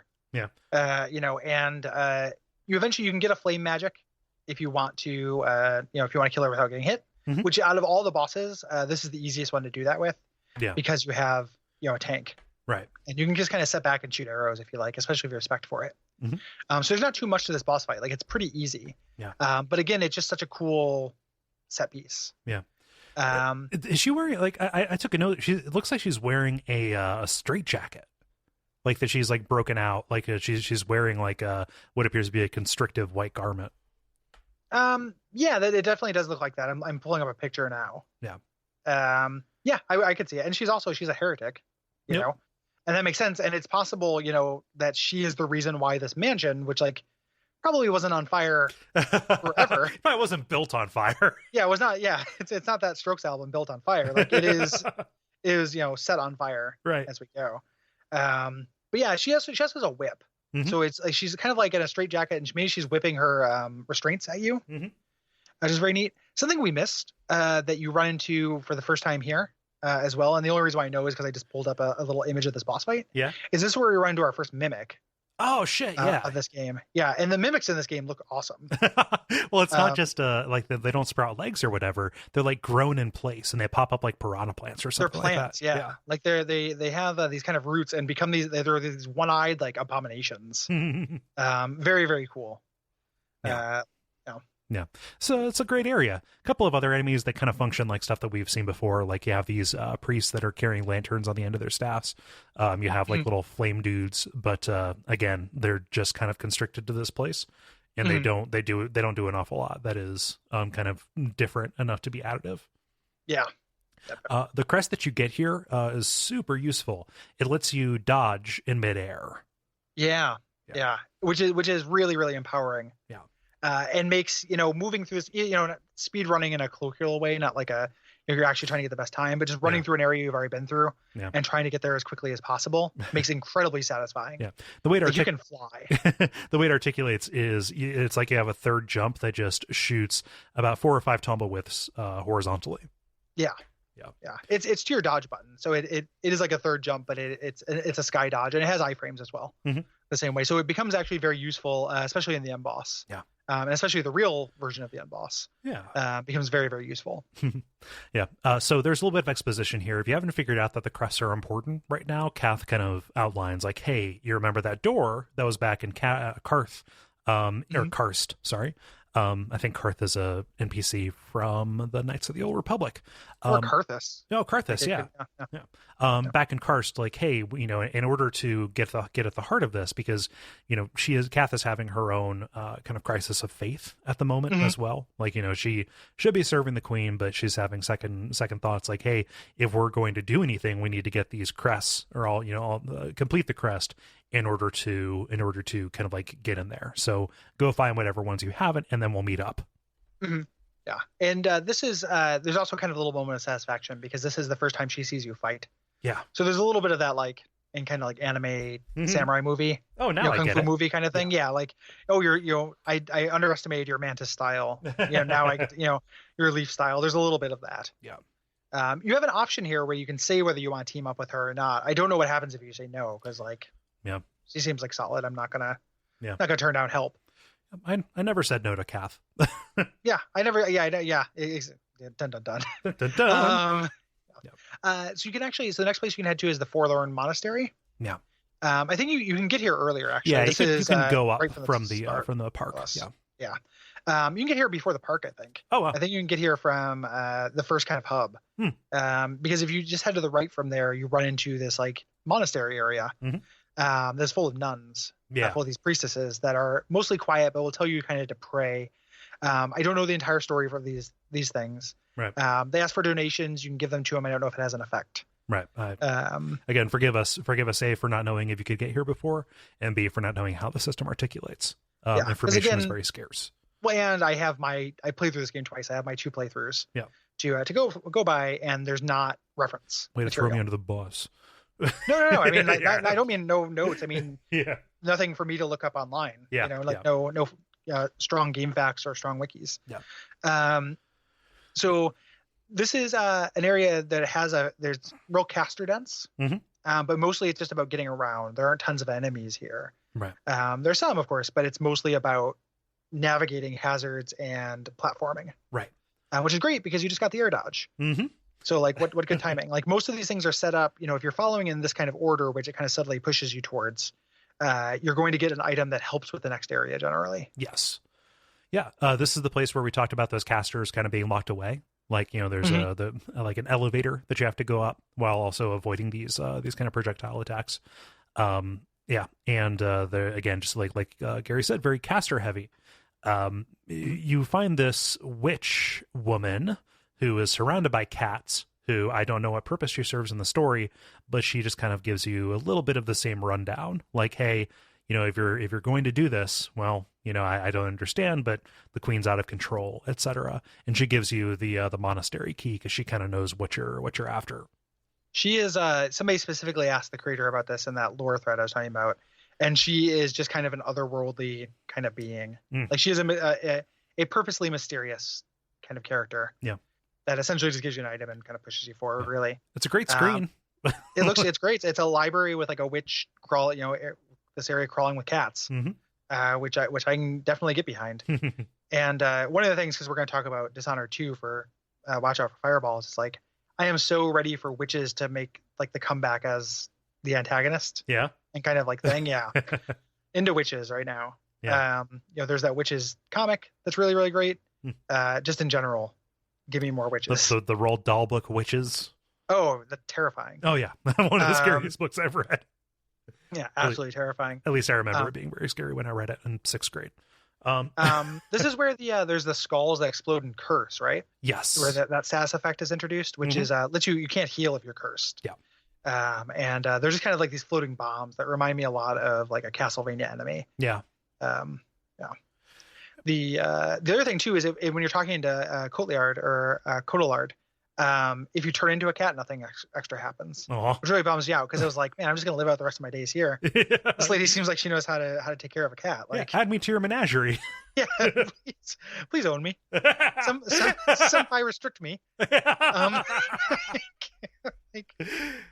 Color my pee. Oh no.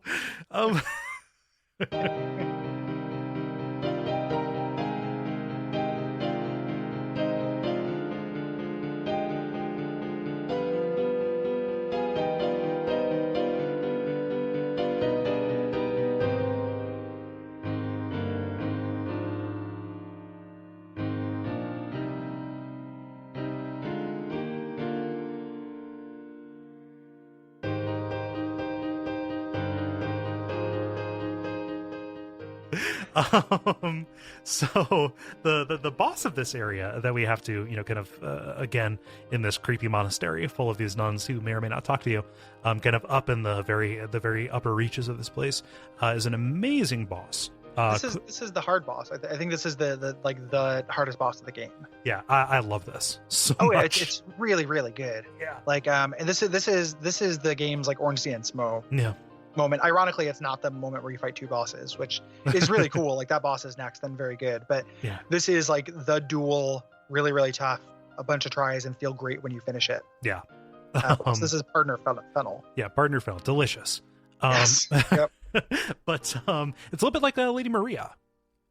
She's got this red sword, and kind of as the fight goes on, it's at least seemed to me that the sword slashes got a little bit more far-reaching. Mm-hmm. Yeah. I could definitely see that.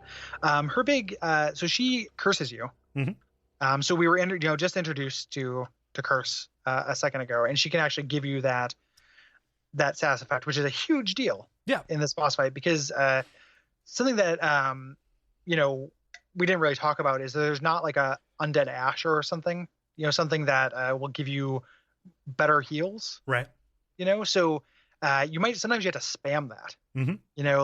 And she doesn't fuck around damage wise. No. So not being able to heal just puts you on this kind of mad scramble to dodge and stay away. She also is a 2-phase boss fight. Yes. So she gets that's where she gets that kind of that second phase. And in watching it now, she has, when you actually come up to her, the set piece is really cool. She's in the moonlight in front of a stained glass window with her back to you, and she has dialogue.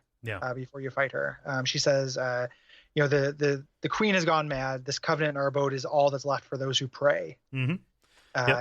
And you, this outsider priestess, are exactly the filth that we are set to cleanse. Yeah, and she thinks you are siding with the queen, right? As an exterior kind of interloper. Mm-hmm. Which you guys are actually on the same side, but she is not. Yeah. The animation on her is amazing as well. Like she doesn't just walk. She will either do like a charge, a charge swipe to kind of dash around, or she moves entirely by doing like cartwheels. Yeah, she has the wood grain ring. Yeah, she does dodge rolls back. Yeah. So which is really, really cool. Mm-hmm. And we'd be remiss if we didn't mention that also she is able to summon these huge pillars of lightning. Yeah. She's a lightning priestess. Yeah. I was only able to accomplish this by finding the item. I forget what it was called, but it's like a bloody envelope. That you find it over in the subterranean grave, I believe. And that sacrifices a little bit of your health for a short period of doing extra damage. That item is so good. Yep. There's two of them. There's one that gives you a 50% boost that doesn't take your health, and one that gives you a 100% boost that takes a little bit of your health. And the one that takes some of your health is almost always worth it. Yeah. She's very much like Maria too, and watching the fight in the background now, in that she literally that second phase, she like affects her sword with magic. She holds her sword out and like buffs it. Yeah. And that's where she gets this new moveset. Like it's the most robust boss fight in the game. Yeah. I think the end boss is also very good, but it's more bullet helly. This is the epitome, the apex of the duel fight. Yeah. In this game, and it's just astoundingly strong. Yeah.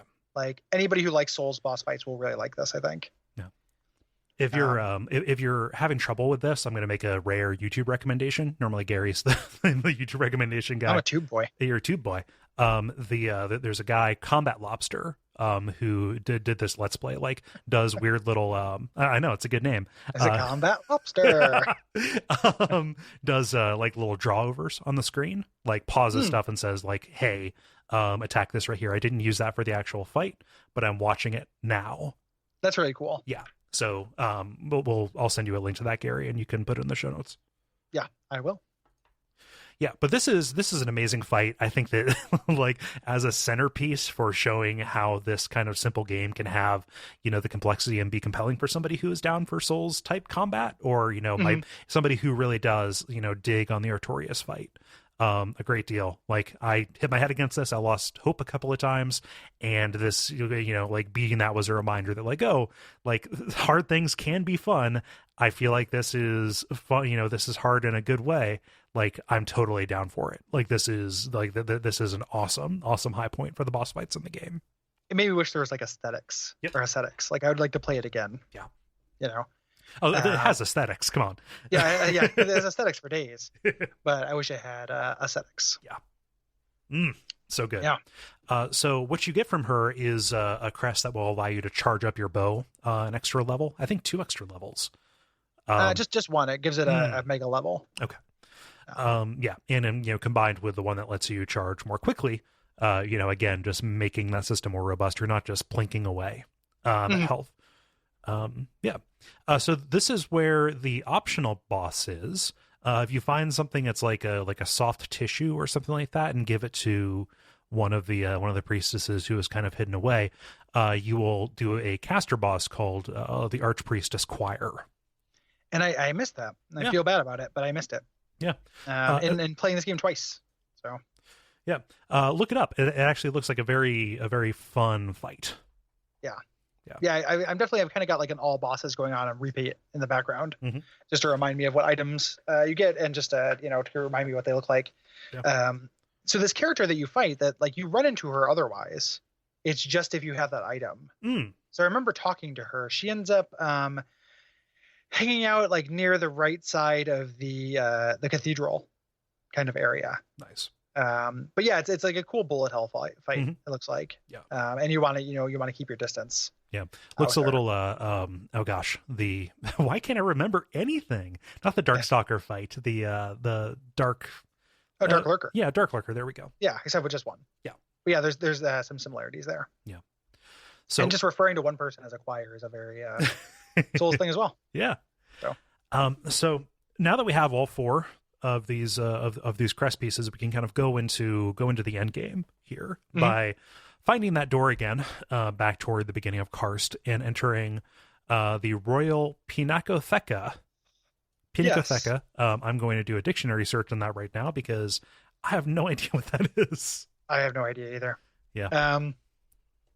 So this is that energy door in front of Karst that we mentioned. Yes.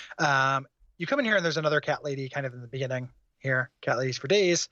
And she says like, hey, what are you doing here? She's sitting at a desk. She's like a receptionist. Yeah, she is. Yeah. It's really ridiculous. Just like, get out of here. But immediately you can tell something's wrong because this place is crawling with eggs. Yep. Never a good sign. Nope. They're just like errant eggs. Yeah. Not my favorite. Especially ones clinging to the side of walls and also slightly rocking. Yeah. And undulating. Yeah. So the name is specifically used for the building containing pictures which form the left wing of the Propylaea at the Acropolis in Athens, Greece. So it makes sense given all the pictures. And stuff. Yeah. So this is like a gallery. This whole area. Yeah. Haunted pictures too. I'm down for a haunted painting that will fly off the wall. Painted mimic. Yeah. Fly off the wall and come at you. I mentioned before there are 2 levels that kind of share Sen's duties.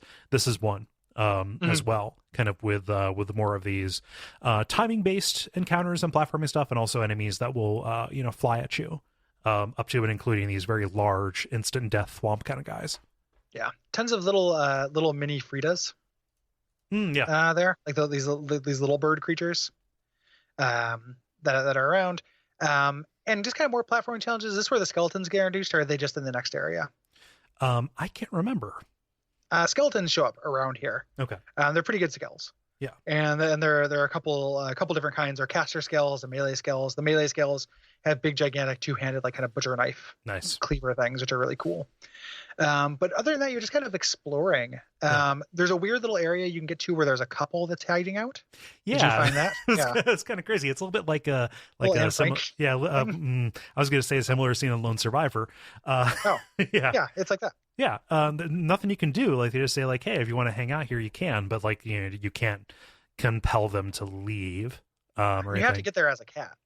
Oh yeah, so this game is full of like alternate lives if you want to give up the adventuring life and become a cat forever. Yep. Like I will be your cat. Yeah, I will be your cat. I will take up less food that way. Yeah, exactly, and I will get more pets. And it's win-win. Yep, win-win. Exactly. The skeletons are encountered here as well. Yes. But yeah, so mimics a turret. There are turrets on the wall. Mm-hmm. There are little similar to like Zelda 1. There are like these little spike things on the wall that when they see you, they will bust out, fly at you. Things like that you have to deal with that you can luckily destroy, but you have to notice them. Yeah. So it very, like you said, very sensy. Mm-hmm. And and the level kind of doubles up on itself too. Like near the main bell shrine, there's a door that you unlock from the other side that you get to by accidentally falling down a pit, which will send you kind of back to the beginning. At the very, very top of the level, you find an item that is like boxed wind or something like that. Which very important. Very, very important. Nominally, it's just kind of a way for you to have just another magical attack. But earlier, back in Karst City, we saw this windmill that was just kind of not really milling at all. I don't know what it means or what you say when a windmill is going around. And you have to take that box back and set it there at the windmill to get it to open up this door down to the sacred spring, which will renew the life into your leaf, giving you the spring leaf or the fresh leaf. It's more powerful. And you need to kill the final boss with that item to get the actual final boss. Right. To get the good ending. So it's worth doing that anyway, just because you want to do more damage. Mm-hmm. But that is, a big thing. Go do that. And I missed it the first time around. I think I didn't find the boxed wind. Yeah, it's a little bit tricky to get to. You have to go to the very, very apex of the level. Mm-hmm. And there are lots of opportunities to fall back down. Yeah. So eventually you make your way to the boss here. And this is another really excellent boss. This is it starts out as Duchess Lupia, which is a melee kind of knight fight. She's kind of like she has like a rabbit-eared helmet, and is heavily armored. And you fight her. It's just a regular fight. And then partway through, she's joined by an archer up in the rafters, kind of like Waldorf and Statler. Yeah. Who is Royal Huntress Magnolia. And after you beat the one, Royal Huntress Magnolia will join. Yeah. So you deal with being harried kind of with arrows as you're fighting the first phase until you eventually get to fight the second phase. And this is the game's kind of requisite double boss. Yes. It kind of articulates like a more precise version of the Dragon Slayers that you fight in Lothric Castle. Not Lothric Castle, Dragonlight Castle. Yes. In that they she is up in the rafters and comes down. Yeah. And she the fight with the Duchess is good and fun. Like it's another enemy who's your similar size and fights with a very similar moveset to you. Mm-hmm. She has like some strong attacks where she bangs the ground and sends energy boulders at you. But I love the fight with Royal Huntress Magnolia because when she's down on the ground, she has a very short range, but her knife is poisoned. Yeah. And she teleports around, so she'll teleport behind you and stab you in the back. Yeah, very nimble. Doing some thief skills. Yeah. Super cool fight. I mean, it's all good fights from here on out. But that's the last. This is the second last penultimate fight, and that's the last dual fight we have. So you can now make your way into Karst Castle proper, through the kind of basement of it, through the sewer here. Yeah. And there are more again, kind of more Sun's Fortressy stuff. Mm-hmm. There are those kind of spike strips that are rotating out of a block that you have to jump on, similar to Mario Brothers 1. Yep. With the kind of fireball thing. Yeah. Just kind of, again, kind of more platforming. This is when, since there was nothing left I wanted to buy, I just got real good at avoiding everything. And it became this kind of like parkour kind of experience with your air dodge. Yeah. Like making sure I was phasing through enemies, making sure my iframes lined up with them as I was moving through. Mm-hmm. Yeah, it's got a little bit of a final exam kind of feel to it. Mm-hmm. Yeah. But you make your way through these traps, and the game is at this point, we're almost at the end, and this is what it should be at the end, because it's it's no longer doing new stuff so much. Right. Just which it's good that it's going to end there when it should end. Throwing new combinations at you. Yeah. And now, because it can assume that you have cat form, it actually will give you challenges to go in and out of it and kind of avoid these traps through these kind of tighter quarters. Shifting in and out of cat form is a little bit of a bummer, just because I would like to have that map to a button as opposed to having to select an item for it. Yeah, I feel like that might be a PC thing. Yeah. Just based on the fact that you can, people probably do play this with a controller, mm-hmm. or rather with the keyboard. And as opposed to a controller where it's like they don't know which gamepad people are using. Maybe that's what it is. I don't know. I would have liked to have it as a button too. Yeah, I'm with you. Yep. But as you're kind of ascending, there's a little mini boss, again, very Castlevania-like, on the bridge outside of the large, the top chamber, where you're fighting this winged demon who I don't know who she is. She kind of comes out of nowhere, who summons mirage versions of herself and kind of sends these huge swaths of bats coming at you as well. Yeah, and the mirage versions, it's kind of neat, the tell for which one is the real one. If you strike one of the wrong ones, that's when you get these sky barrages. If you strike the right one, you just get in some damage. Mm-hmm. The correct one cannot float quite as high, has weight to it. Oh, wow. There's this weird little we'll kind of dip a little bit more, mm-hmm. whereas the mirage ones are much more steady because they're illusions. Right. It's a really cool kind of tell. They're insubstantial. Yeah. So you fight this. It's a kind of a non-entity. Right. You're doing it on your way to the actual end boss, the accursed Queen of Karst. Yeah. But on your way, you run into Kath. Right. Who has died against this winged demon lady, presumably. Yeah. And, kind of Kath finally is dying, yes. Finally realizes, the queen needs to be stopped. I had my doubts before. I was in her service. I can't believe I helped it go on so long. Just please end this, because I am suffering. I'm bleeding out here. Yeah. And you can either do so or not. I don't think it actually makes a difference, but it's your choice whether you want to be, merciful or not. Yeah, you're a priest. Come on. Yeah, exactly. Of course you do it. Either way, you get the same item, which you get a one-use item that fully heals you. Mm-hmm. And keep in mind what I said earlier about your Estus never getting better, as far stronger. You get more of it, but it never becomes stronger in an individual dose. So this is actually really meaningful. Yeah. To have a full, it's like a Passiflora or something like that. I can't remember what it's called exactly, but it is a full heal. Yeah. You get from her on your way to the end boss, the accursed Queen of Karst. Yes.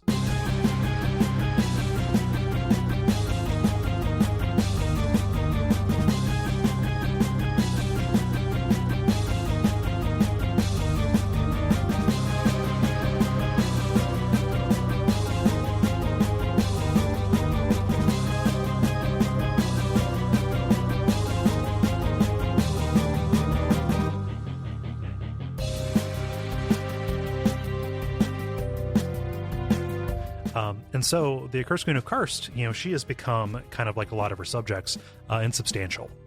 Mm-hmm. She is like this floating purple apparition, with kind of demonic features, who primarily attacks by sending patterns of geometric spells at you. Yeah. And this is a 3-phase boss fight. It gets harder as you go. It's the third phase is only unlocked if you have that special leaf. Right. So if you don't have that, she just kind of dies and you get the kind of shitty ending. It's pretty, it's not that hard she's not that hard of a fight. Right. I kind of hated the 3-phase optional fight at the end of Cave Story. Mm-hmm. Because again, that Cave Story, and again, I love Cave Story. This is not a backdoor way of me bad-mouthing it, but it does have that the poor get poorer mechanic. Mm-hmm. As you get hit, you lose your experience. Your weapon is weaker. You're more likely to get hit. Yeah. You lose more experience. Your weapon is shitty, and then you die. Mm-hmm. And in general, poor get poorer experiences are never my favorite in real life or video games. Right. I want I don't like that. So this doesn't really have that. It's a long fight, but it feels fair and good. It was satisfying to learn these kind of geometric patterns and learn how to dodge them and where it was safe to stand and attack and etc. Yeah. The second phase involves her being kind of more often floating above the ground in a semi-unreachable place. So you have to kind of determine the best angle of attack on her. It also kind of has these more aggressive zigzags on this kind of slamming attack that will go across the entire screen that you have it's to, a really good again, time dodge to use through. The box of wind will summon up leaves from the ground as an attack, and that area with a time when she appears above you, it's a really good time to open up your box of wind. Oh, nice. A couple times. But yeah, and she looks awesome in her final phase. She looks like a Doom Patrol villain. Like just this kind of cloak with a gigantic like geometric ring kind of thing for a head. Super, super good. Yeah. If you've done this right, you do the good ending. Like I said, the bad ending, she kind of dies. The good ending, KO absorbs the curse from the queen into herself and disappears. We know she lives because she, appears is 400 years later. Yeah, she's in. Yeah, but she absorbs the curse. Thus, presumably cleansing the land and saving her homeland of Lun as a result. Yeah. And there's not an awful lot that, kind of goes on from that. You get a little bit of a text scroll with it that says, people would tell legends of what happened, there in this, sealed and forgotten land. But obviously we're still alive. So she succeeded. And then credits roll up. And you go immediately into New Game Plus. Yes. If you want to play New Game Plus. There's also an insane mode where you can have just kind of you die in one hit. Right. So if you want to do that. So there is that really high skill ceiling if you want to engage in that. Yeah. Which is not how I play games. One thing I noticed in watching bosses as we've been recording this that is kind of a bummer is that part of the, so there's no wiki for this game, which I really wish there was. One of the reasons why some of the lore stuff is lost on us, like the who these people are, is described in the items in their boss items that you get. And I couldn't find like a comprehensive list of those. I could go through this YouTube pause every time somebody opens their inventory, and look at it, but I didn't want to transcribe those. Right. So it's kind of, I have mixed feelings about hiding the story behind performance. Yeah. Like that, to this degree. I think that's kind of a mistake, but it doesn't make the game any less enjoyable. Right. Just because you don't have that stuff. So. Yeah. A little bit of a bummer, but it's a good, it is a valuable reward. Probably too valuable to put that high of a price on, if that makes any sense. Patently it doesn't, but just go with me. Yeah. And that's Momodora 4. Yeah. Reverie Under Moonlight, which I love and am desperately looking forward to this guy's next game. And hopefully it's in this series. And I want to find time to play the first 3 because they're good and also cute. And what an impressive work, and what a just like a light, like easy recommendation for like, just like, man, you can get like a good sandwich. Like it's like a good sandwich. It's not like a steak. It's not a dessert. It's like a really good sandwich. Yeah.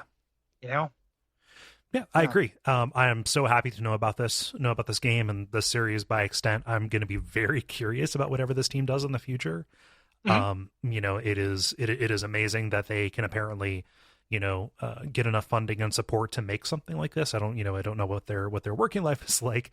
I haven't, looked at their Patreon or whatever, but like it's just astounding that this kind of thing can be made. It gives me the same, indie game the goodwill feelings that Cave Story does, again, that perennial comparison. And I hope that, they would be flattered by that comparison.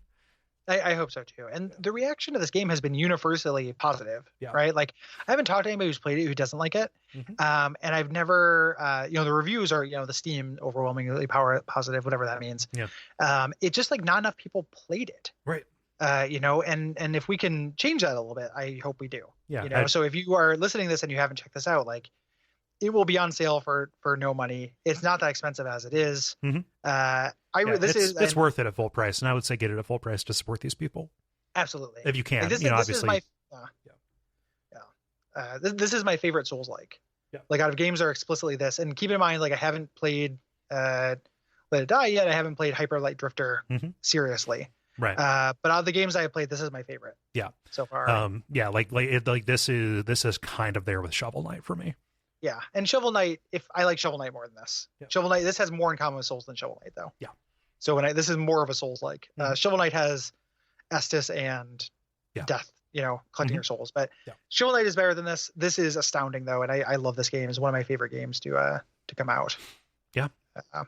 either. So yeah, and as much as it pains me to say this right now, because we still beefing, thank you for introducing us to this, Brian. And if you're curious, like, if you want more, and you want to hear somebody talk with Gary, who is not me, they did a Check It Out Comrade about this. Yeah. Well. Which is kind of a higher level kind of overview of it.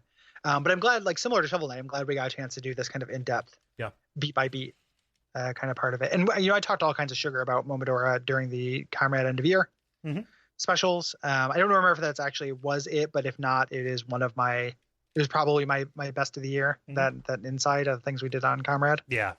So just really, really top-notch stuff. And I would love to see this. One of the side effects of this having that audience that I wanted to get is that it would have those resources to kind of learn about the story, because I don't know if it came across in the episode, but the actual like writing kind of situations are pretty evocative and cool. Yeah. The little snippets you actually get are neat. Yeah. Aided by the animation, of course. Yeah. Especially in the case of dialogue.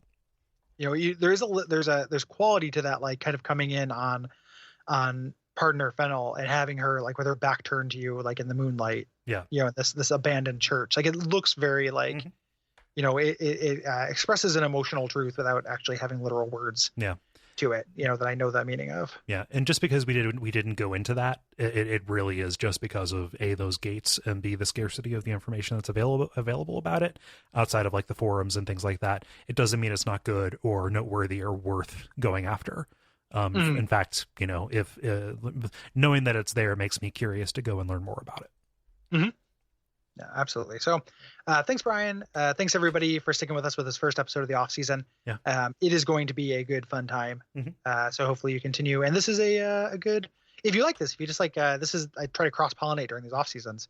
If you like hearing us talk about a game at this level, as opposed to just only Souls games, listen to Watch Out for Fireballs. Yeah. That's what this is. Yeah. These off seasons are very, very similar to that. Yeah. This was essentially a Watch Out for Fireballs episode. So if you liked this, you will like Watch Out for Fireballs. Yeah. Just go there. You can check the big list of episodes and look around for a game that you have played before. Yeah. What do we do next, Cole? Well, Gary, next time we're going to be covering Hyper Light Drifter. That is going to be a 2-part episode. We do not know where the split is going to be. That game is hard as balls. It is. So the it's split up into 4 regions. So we'll probably do 2 regions an episode. Those might be shorter episodes. Like, yes, we could probably cover that in 1 episode, but we need to make time to play through Salt and Sanctuary, which is at least too long by about 6 hours. And that's going to be a thing during this off season. Yeah. So, because we do Watch Out Fireballs, because we have this whole network, the pace is going to slow down a little bit. Right. Not that like on Fireside Chat is quick paced. It's incredibly slow paced, but expect more of that. So we're going to be doing Hyper Light Drifter over 2 episodes. There is time to write in if you have thoughts about it. We'll do 2 episodes in an appendix. And then probably a special episode or something like that to give us some time to play Salt and Sanctuary. Yeah. Is what I would advocate for. Yeah. And hopefully you like those special episodes. One came out the week before this one did, Gary. We're going to have to talk about which one goes up. Oh yeah. Those are entirely your province.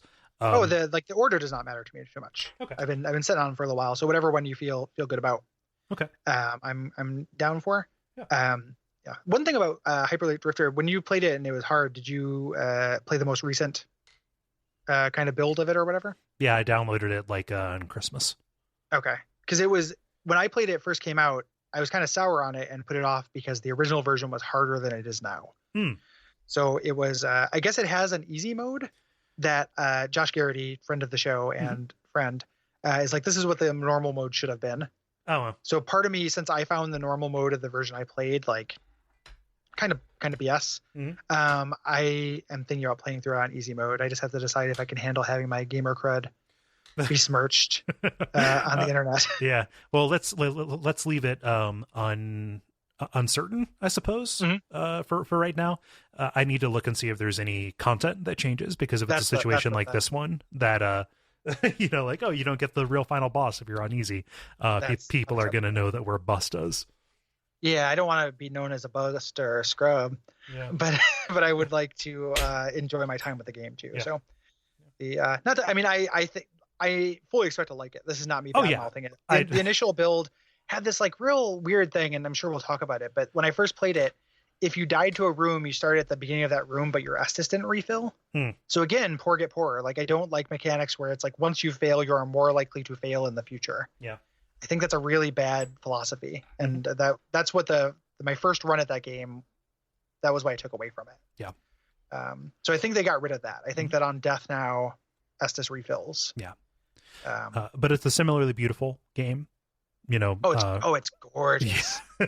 Like it's one of the prettiest games I've seen. Yeah. Oh man, it is amazing looking. I want to watch, like, I would watch the anime that it would be based on if it was based on one. Yeah. Yeah. Yep. That's 2016 was when I was down on anime. 2017, okay on anime, down on Star Wars. You did it, Brian. Yep. Like, you did it. I transferred. Yep. You took over the throne. Yep. Anime, A-okay with Gary. Star Wars, get fucked. Yeah, it was all that I could do, actually, to not scream out loud, because the USPS did that thing where they claim they tried to deliver something, but they didn't. I got that new Junji Ito joint, Tomy, coming, and oh shit. Yeah, and I wanna read it, and I was gonna read it tonight, but nope, they just lied to me. It's coming tomorrow. Fuck. Yeah. Thanks, Vader. Thanks, Luke. Thanks, Luke or Luke. You should listen to Brian's Extended Universe podcast if you're listening to this. Yes. So if you have thoughts about Hyperlight Drifter or Salt and Sanctuary, you can hit us up at Duckfeed.tv/contact. Yeah. Please have your responses separate by game. Yes. That helps us a lot. Yeah. Real quick, we got a response really late through email. I don't want to call out who sent it, but if somebody on our Slack was like, hey, can I still send a response? I had him send it to my email. Okay. I'm not doing this as a call out post, but this is too long. So we're not going to read it next episode. It's so I understand you were kind of writing it under the gun. I still appreciate you taking the time to write in, but this is more of a review. We kind of want the takeaway or specific moments or something like that. So if you're writing in about any of these games, please kind of write in with pertinent points, a paragraph, and not just kind of a review. Yeah. Of the thing. So. Concise is yes. Good. I forget the punchy little 3-word phrase that we used before. Concise, clear, Coachella. Yep. Does anyone have tickets? Parentheses. I actually found out the Coachella guy is kind of a shitbag. Like, gives money to anti-gay rights groups and stuff. Oh man. So yeah. So fuck Coachella. Anywho, if you like the show, you can support us on Patreon. If you go to patreon.com/DuckFeed.tv. Really appreciate it. You get bonus episodes of shows and updates and episodes a day early and things like that are all useful. Yeah. And if you want to support the show more generally in a way that does not involve the exchange of currency, you can go to iTunes and leave us a rating or review. Gary, something we've forgotten to do, and that's my fault because I assembled the notes. We've forgotten to do the thanks. 2017 is where we make good on all of our Patreon things that we kind of announced, and then Patreon was more successful than we expected. Yeah. And then so this is 2017 doing everything we're definitely going to do. Yes. Yeah. Like Bonfire Side Chat After Dark probably coming out next month. Yeah. Yeah. Looking forward to that. Yeah. But these thanks, people who donated $10 or more, get thrown into a big list. So thank you, Nicholas Basile. Thank you, Nicholas. Longtime supporter. Yeah. I really appreciate it. Same thing with Brett Burradell. Longtime supporter, Twitter interactioner. Thank you, Brett. And Brett's wife as well is also a fan and supporter. Oh, nice. And it's great. Yeah. Yeah. Sam Bear, the person who makes Abject Suffering possible. Yes. Yeah, absolutely. Thank you, Sam. Thank you, and go fuck yourself. Is a special Abject Suffering salute. Bill Jackson, thank you very much. Really do appreciate it. Yeah. And then some joker named Jeremy Greer. Yeah. Who is on the network but still supports us, which is really sweet. That happens a lot, actually. It's because we cannibalize. It's us turning fans into friends. Yeah. And then turning friends into, into partners. Yeah. Yeah, it's going to happen. But thank you, Jeremy. Jeremy is wonderful. Yeah. Go listen to Days of Future Cast. It's delightful. Yeah. He also, he has other shows too. Don't Give Up Skeleton, which is his Dark Souls show. Yeah. Where he interviews people. He was fucking 6 months ahead on that show. Yeah. He told me about that. He has 60 episodes. What are you doing? I told him like be a month ahead. Yeah. He was like 6 months ahead on stuff, and he was just like hoarding content, and like, I get the idea. Listen, slang intent. Hey, I get it. And I get wanting to get ahead on stuff. Yeah. for sure. But like, what's your family gonna do with those if you get in an accident? Yep. Like, I don't know.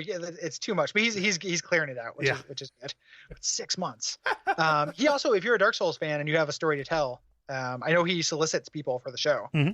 I'm not throwing him under the bus with this. Like, I know he wants that. So if you follow Don't Give Up Skeleton podcast on Twitter, he makes announcements from time to time. You can tweet at him and get on that show, and it's really good.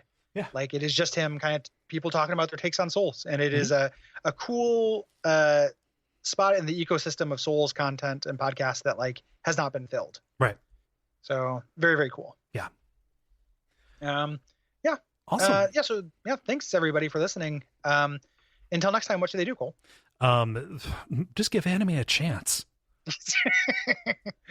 Yeah, give into the dark side, and the dark side is giving anime a chance. Turn away from that dark side, turn to this dark side. Umbasa. Yes. Yeah. There are many different shades of black and so many fortresses and ways to attack.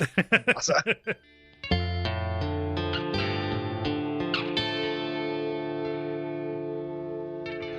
And we all pray that we will have far more soon